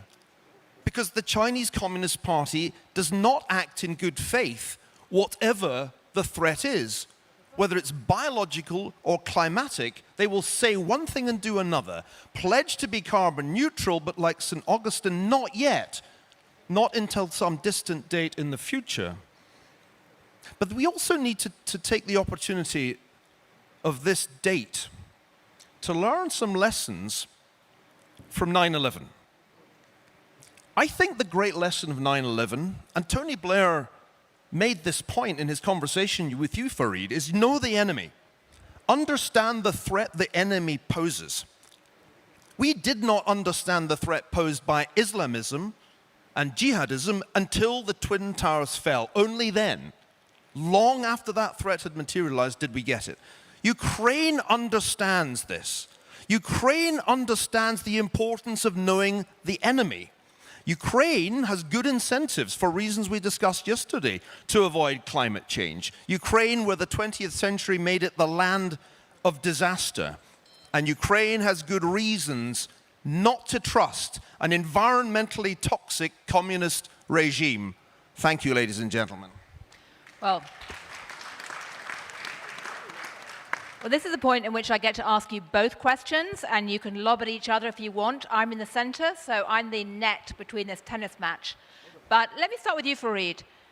Is there any regime in the planet today that you think should not be cooperated with? Would you cooperate with North Korea? Well, it depends on what you mean by cooperation. Would I cooperate with North Korea to try to get rid or limit its nuclear arsenal? Yes, I would. I don't view that as endorsing North Korea. I view that as a practical effort to deal with some of the issues that would be in our collective benefit. China, by the way, Neil has painted this extraordinary picture of China as a kind of new Nazi Germany. But China has, by and large, abided by most of its international agreements. To give you one example of the way in which he's playing with words, the WHO is weak and cannot enter countries against their will because the founder of the WHO, the United States of America, designed it as such because the United States did not want the WHO going into American cities and demanding cooperation or evidence. That is why the charter of the WHO does not allow the people in Geneva to push back against China. The issue is very simple. Do you believe that there are common problems that can be addressed? Neil talks about China as the great emitter of the world. It is actually reducing its coal consumption. The great increase is coming from democratic India, most of it being sold to India by democratic Australia. China is trying to become the world's leader in electric cars. It is trying to become the world's leader in high-speed rail. Again, Neil has a picture of the world that is sort of charmingly antique. The real world we're in is that China is trying to dominate green technology and green energy, and that is why there is an opportunity for some small measure of cooperation, which is important because this is too big. Honestly, this is too big an issue for us to be doing sort of silly debating points. You really are talking about the health and existence of the planet. And do we really believe that you shouldn't be trying to find every way you can to get 1.5 billion people to do something about it? Neil, charmingly antique. How do you cope with that in relation to the fact that China is indeed a world leader in green technology? Well, charmingly antique might just be another way of saying historically accurate. Remember, and I think Fareed has forgotten, the nature of a Cold War. A Cold War is preferable to a hot war. But I think it's also preferable to appeasement, which is another word for what win-win turned out to be. If one looks at the dynamic of the World Health Organization and does it in a historically accurate way, there has been a steep decline in the effectiveness of that institution. When the SARS outbreak happened, so effective was the WHO that it got the Chinese health minister fired for his attempt to cover up the origins of that outbreak, which were, of course, in China. Fast forward to 2020, the very opposite sequence of events. In 2020, the Chinese government appears able to cajole the World Health Organization into relaying its lies, and also, by the way, ignoring the highly effective response of Taiwan next door, as if Taiwan simply didn't exist. The right lesson to learn from the Cold War is not, as I think Fareed is trying to represent it, as some kind of throwback to the days when America was great. That's not really the point I'm making. I'm arguing on behalf of the free world, which was the other side in the Cold War. And I'm arguing that the best way of dealing with a totalitarian one-party state that clearly poses a threat to the world is by containing it. Containment included negotiation. At times it included détente. We must, of course, negotiate with China, but we have to negotiate from a position of strength. We have to link issues together rather than treating the climate issue as something separate that we send John Kerry to do. That's the kind of unrealistic approach that guarantees that the China will be for climate change what it has been for global public health. True, a pandemic is a much faster moving disaster than climate change. But the climate change disaster is like COVID in slow motion. Let me remind you, 2/3 of the increase in CO2 emissions are from China. Fareed may say, oh, but they're going to reduce their coal consumption, but they haven't yet, Fareed. Yes, they're buying a lot of Teslas, but they're charging them with incredibly dirty power.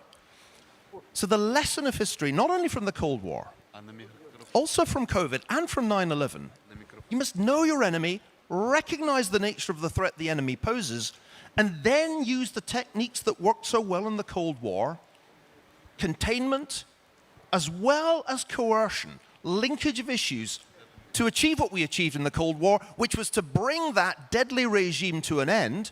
And that ultimately, I think, must be the goal of our strategy in Cold War II.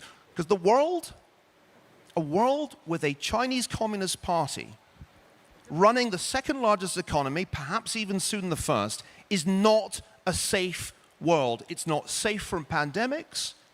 It's not safe from climate change. Well, I want to... Can I just... Please do, yes. So I think it is very important to understand that I don't believe that we have the power to decide who gets to rule China. If we did, I would absolutely. I would put Tony Blair in charge. But I don't think we have that. I don't think he wants the job. I don't believe we have that capacity. And I think it's very important to get your mind around that. This is such an American idea. Neil has spent enough time in America that he is now an uber American. The idea that we know best what other how other countries should be governed, and that if we could put our guys into China, they would run China right. The second point I would make is Neil talked correctly about the importance of thinking about this as the free world. because the United States is not what it was in 1945 or 1950, as Afghanistan has just shown.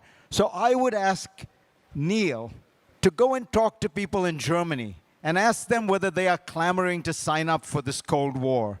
Ask them whether they're clamoring to sign up for it in Britain, where his own friends, George Osborne and David Cameron, laid out the red carpet for China because they want London to become one of the hotspots where Chinese wealth, industry and finance will go through. Ask him whether he finds that you could find any countries in Asia other than Taiwan, Japan, etc., you know, a few others to sign up for it. Don't forget India, Fareed. India is most decidedly not. Trust me, I know India well. Why have they joined the Quad if not to help the United States, Australia and Japan to contain China? If what you say is true, why is it that the Pew Group's research in survey after survey after survey shows negative sentiment towards China and specifically to the Chinese Communist Party has soared over the last 2 years? It and with doesn't good mean reason. I'm not making the case for China. People have seen the true nature I am not of the making regime the case in for Beijing. China. I am making the case that it exists and that it is large and that it is consequential and that you cannot solve global problems by fantasizing that you are going to topple the regime. The way you are going to solve global problems is by finding a way to negotiate with them. And if you want to do it under a rubric called détente, I don't care. I think it's more important that we solve the problem. And if you want to continue to harbor the fantasy that you will be able to topple the regime, fine. What I am saying is you need to negotiate. We need to find places where there are, yes, win-wins, and that we find a way to actually deal with this existential threat, which is climate change. That is the real existential threat. If China is truly an existential threat to the West, let me just remind you, the United States has 3,000 nuclear weapons. China has 300. Yes, it is building them, but that doesn't strike me as a country that is trying to destroy the West militarily. What they are trying to do is outcompete us, and frankly, we will waste a lot of time rather than actually competing with them economically in confronting them geopolitically. Right. Well, you each have now 2 minutes of closing statements. And I'm going to start with you, Neil, for your closing statement about why you think that we should be going gloriously, charmingly antique and embracing a Cold War again. And the clock has started. I wonder how many of you know who first used the phrase Cold War. It was George Orwell. And he first used it in an article in 1945, in which he foresaw that a world with nuclear weapons would be dominated by great, and as he imagined, totalitarian empires. It took years for most people to realize that Orwell was right. One of the curious features of Cold War I is that most people didn't really believe it was real until 1950, when North Korea invaded South Korea. I see the same state of denial when I listen to friends like Fareed talking about the US-China relationship. It's like they haven't woken up to the reality that Orwell saw in 1945, and I feel that I've seen over the last few years. We've already entered Cold War II. It's not an option we have, we're in it. It's economic, it's ideological, it's strategic, it's geopolitical, and it's existential in just the way that Cold War I was, but it's different technologically. It's not that China is going to build a nuclear arsenal equivalent in size to that of the United States. It doesn't need to. The threat in this new Cold War is different. And it ranges from the threat of cyber warfare, full-scale outages that shut down the grid in all of Western countries at a critical moment, to the issue that we've debated tonight. That the planet is warming is undeniable. I think I have persuaded you that China is the principal driver of climate change in the world today, and it has been for most of this century. Are they going to mend their ways if we're just nice to them? If you believe that, then you need more antiquated history. So in defense of history. Well, Fareed, you've also written a lot about history in your books. Tell us why you think Neil is completely wrong.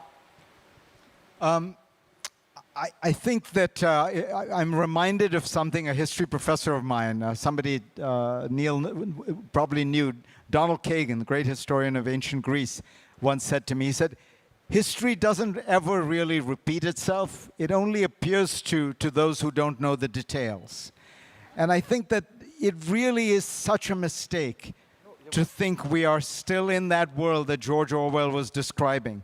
I mean, it is such a different world that we are in. As I said, after 400, 500 years of Western domination, it's difficult to get used to the idea that, you know, and you can tell Neil is struggling with this, that you just don't get to dominate and dictate and determine the fate of billions of people around the world. The truth is, China has risen. It is going to continue to rise. We can't turn that switch off. It might be great if we could, for all kinds of reasons, but we can't. So we have to confront that reality and ask ourselves what we will do. Neil said, know the enemy. And I think this is a very important point to ask ourselves. China is not Russia. Russia has acted as a spoiler state. All it does is destabilize. That destabilization actually jacks up energy prices, so in a weird way, Russia benefits from instability. China is much more a classical great power that is simply trying to become more and more and more important. And it has always prized, as a result, stability. That is why I point out, it has, the United States is not the world's most, or rule-based country. I mean, if you look at the number of times the United States has intervened militarily in other countries over the last 25 years, you will get most of without UN mandate. You understand what I'm saying. So there's blame enough to go around. Everyone acts in their interests. But I come back to the simple proposition, again, that great Scottish intellectual, win-win. Are there ways that we can work with a China that is 15% of global GDP going to 20%, with an India, with others, to deal with what is the great existential threat we face, which is climate change? Well, thank you. Well, I should say that quoting one great Scottish intellectual to try and squash another Scottish intellectual is the ultimate form of intellectual jiu-jitsu. So there we go. But anyway, well, we have had a lively debate. I think their positions actually hardened and became more distinct as we went down, which is always a sign of great debate, always a sign of great television as well. But now is the moment of truth, where we're going to see whether they actually convinced any of you to change your minds. So, in the absence of any of those clever machines to actually vote anonymously, I'm going to ask for another show of hands again to see whether most of you agree with Fareed or most of you agree with Neil. So, all of you who agree with the proposition that a new Cold War will not save a warming planet, that we need to actually have realpolitik and cooperate because we're actually living in the 21st century and a Cold War is so last century. You're loading the question. Just state the motion. You know the rules. All right, okay. Well, all of you who agree with Fareed, raise your hands now. Okay, very unscientific. I'd reckon that's about 40%. All of you who agree with Neil that actually we are in a world of new Cold War and we have a problem because I think we're just about equal. It's going to go to penalties. Can I solve it for you? There's a very simple way to solve this. Victor Pinchuk, in the first vote, voted with Neil. In the second vote, he voted with me. That's an oligarchical outcome. I think I won. As Ronald Reagan said once when somebody tried to take the microphone away from him, he said, wait a minute, I'm paying for this microphone. Well, Victor is paying for all 3 microphones. You're being paid for this microphone. Exactly. Well, what I will say is I think there was slightly more, a fraction more, who did actually go with Neil. However, in terms of people changing their minds, either because they were asleep at the beginning or didn't understand the question, actually there was a greater increase in support for Fareed, which is a way, as a mother, when I had toddlers fighting in the sandpit, I used to say, well, you've kind of both won. So I'm almost saying that now. So.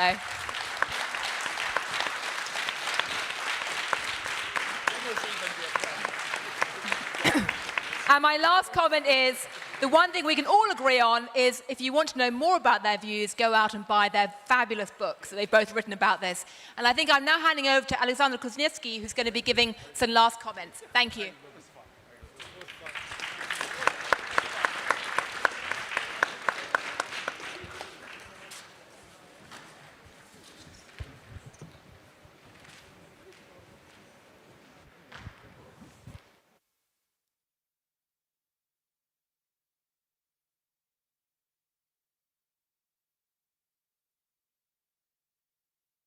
Ladies and gentlemen, dear friends, it's not easy to speak after Tony Blair, Neil, Farid, not because I have nothing to say, but because they speak so fantastic English, so, but I will try. By the way, one remark about this great discussion about Cold War. I know something about Cold War. And I tell you, very much depends on which side of the Cold War you are finally. Because if you are sentenced by life to stay very, very long time, the situation of divided world under Cold War rules, that is not very nice. And therefore I decided to vote for Farid. I think that is still better solution.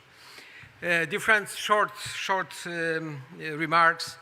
First, it was great 2 days because finally, after 2 years, we met in person. We respected all sanitary restrictions. Everything was fantastic, prepared, organized. I'm very glad that we had so many participants. I know also that online we had a lot of observers, a lot of watchers. That's good. And it was a great moment. And we will remember this pandemic, this COVID, yes, conference as very, very special, very unusual, but very important that it happened. And in this place, I would like to thank to Victor Pinchuk, because I was involved in the process of preparations. I tell you, without his determination, without his strong will, without his encouragement to all of us, it would be impossible to do it. So thanks, Victor. Applause. And I tell you, Victor's determination, Victor's strength, and his encouragement would be not so strong if next to him or not hand to hand with him will not Lena. I think Lena today gave us the most powerful, the strongest intervention, and I think the reaction on this strong intervention will be quite nice, not only in Ukraine, but in some other countries. But congratulations, Lena. It was great to see you in such, shape, with such strong arguments. This discussion, of course, is impossible to conclude, and I'm a little bit free of this duty because during our 2 days, we listened very eloquent summaries prepared by Carl Bildt. And Carl, thank you very much, because thanks your summaries, your interventions, we had a chance to make a little bit order with everything what we heard here in this room. So now applause to Carl Bildt for his excellent job. Of course, we need now more time, more distance to rethink everything what we heard during these 2 days. The list of speakers was fantastic, the list of panelists as well. So we need time, and of course I'm also not prepared to tell you such very deep conclusions, but I have maybe one even conclusion which seems as the most important after these 2 days.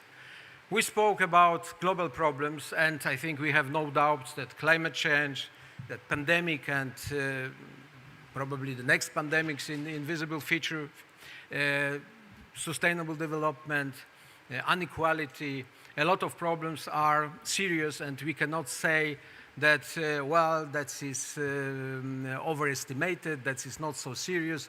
Now we know very, very well. We have a lot of serious problems, existential problems.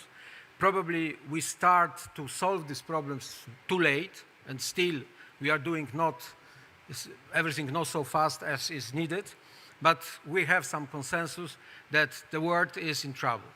I think the situation is not so dramatic as we provoked in the title of our conference, Post-Pandemic and Pre-Disaster World. I guess that the world has a lot of, and will be confronted with a lot of problems, but still we have a chances. But in my opinion, this chance is very much connected with our ability to work together, to cooperate, to keep dialogue.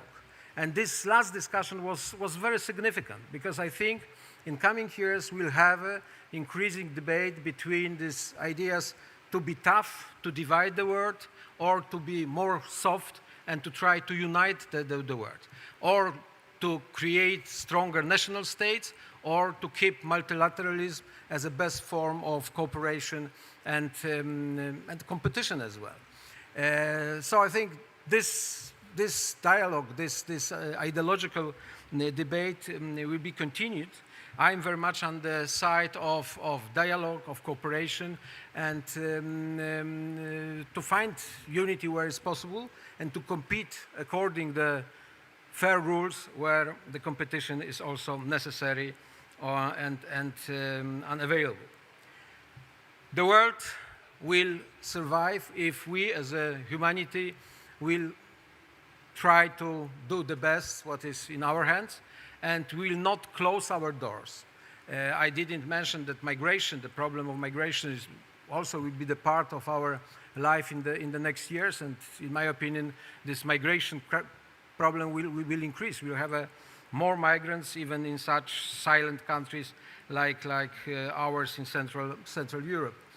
But my conclusion for this first global part of our discussion is more dialogue, more cooperation, less conflicts, less wars, and even if it is a naive approach, I'm very much in favor of that. We discussed a lot about Ukraine, and I think it was a very fruitful, very interesting discussion from various points of view. Today, this morning we discussed about security, we had interesting proposals from American side, from the side of the United States, from the side of European Union. And then I reminded that 2004, when our YES organization was founded by Victor, the first task was to prepare so-called Agenda 2020. It was a document very well prepared, prepared by the experts well known in the European Union, also in the countries which achieved this road from the very beginning to the full membership in the European Union. And it was a very coherent document with all these possible procedures, decisions needed for the success, etc., etc. And what I remember as well, I think it was 2006, YES presented this document to President Yushchenko. And President Yushchenko was very disappointed. He was very disappointed, not because of the quality of the document, because the quality was very high, but because for him, this 2020, it was so long, it was so unrealistic, it was so pessimistic, it was unacceptable. Today we have 2021, and still the problem is open. And I think that is the next what we have to do. We should cooperate more. We cannot waste time for these typical discussions from Ukrainian side. Yes, we want to have to achieve full membership in NATO and European Union. From European side, yes, one day it will come. From American side, yes, be patient, you will be close to NATO, maybe not inside NATO, etc. I think because of all these global tendencies, because of the time what passed, and because of the real problems what we have with Russia and Russian aggression here, it's necessary to change the language of our dialogue and our cooperation between Ukraine and Western partners, and much more concrete, much more pragmatic. Kurt Volker today appealed to us to be serious in the relations with, to us, I mean the West, to be more serious or to be serious in the relations with Ukraine. And I fully agree. We should be finally serious and maybe because of the situation on the borders, very serious. Very serious, and we should propose something what is achievable, what will change the situation and will be the steps on this way. It's not time now to discuss Norwegian model, other models, what kind of cooperation with NATO, but I think our conference should be such strong signal that we need serious debate, we need serious efforts from all sides, of course also from Ukrainian side, to speak about reforms. It's not enough, it's necessary to do all these reforms, and I'm sure that we did a lot of positive things in the past, but it's necessary to do more to have better future. So again, not Cold War, but more cooperation, competition everywhere where it's necessary, and very open, concrete, serious dialogue on global level and in between Ukraine and Ukrainians' most important partners in the world. That is what I would like to add to our extremely rich and fascinating discussion. And now some really closing remarks or communiques. First, very good news. I was informed that President of Estonia, she finished her term soon. She accepted our invitation and she will join, I speak about Kersti Kaljulaid, she will join YES board. That is really good news. This news is even more important that she will be first woman in our team.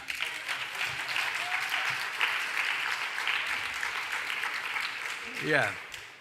Now, because you applaud so nice, I would like to ask you to applaud our fantastic moderators. Okay. Next, our great speakers.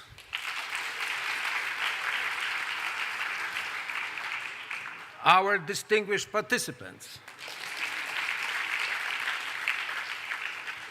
Our fantastic panelists.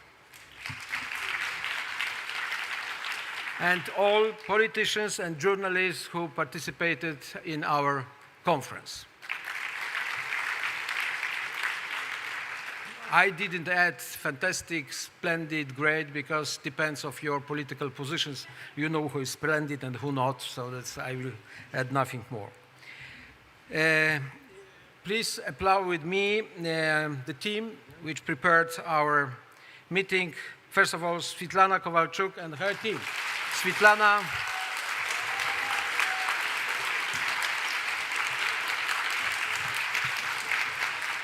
tell you, Svetlana really is a good angel of our YES conferences. I'm also personally very grateful because she helped me in so many situations. Thanks. Our greetings to Thomas Wehe. How strong is his role? You could see today morning when we started to speak about the last European dictator, Lukashenko. He came and finished our meeting because it was a little bit late, so he understood that we have two dictators in Europe still. But thank you for your strong discipline and everything what you have done. Please applaud Björn Geldhoff, Natalia Woff, Svetlana Gritsenko, all girls and boys, women and men from the team. We applaud translators, interns and volunteers. I want to thank YES partners, especially International Renaissance Foundation. Please applaud media partners, ICTV, Novoye Vremya, Ukraine 24 and Ukraina. Thanks for the team, the chef and the team who prepared vegetarian food for these 2 days. I think maybe not all of us, but many of us will follow this way next days. And now, if you want to have such very interesting, very innovative vegetarian cuisine again, I want to invite all of you to reception, which will take part in exactly in the same place where we had our opening ceremony and opening buffet. So, dear friends, again, very special days, very special meeting. COVID Yes conference is really great success, and that's all of us, we have small or bigger contribution to that, but we can finish this conference really with deepest satisfaction and joy. Thanks a lot. Have a safe trip to your house.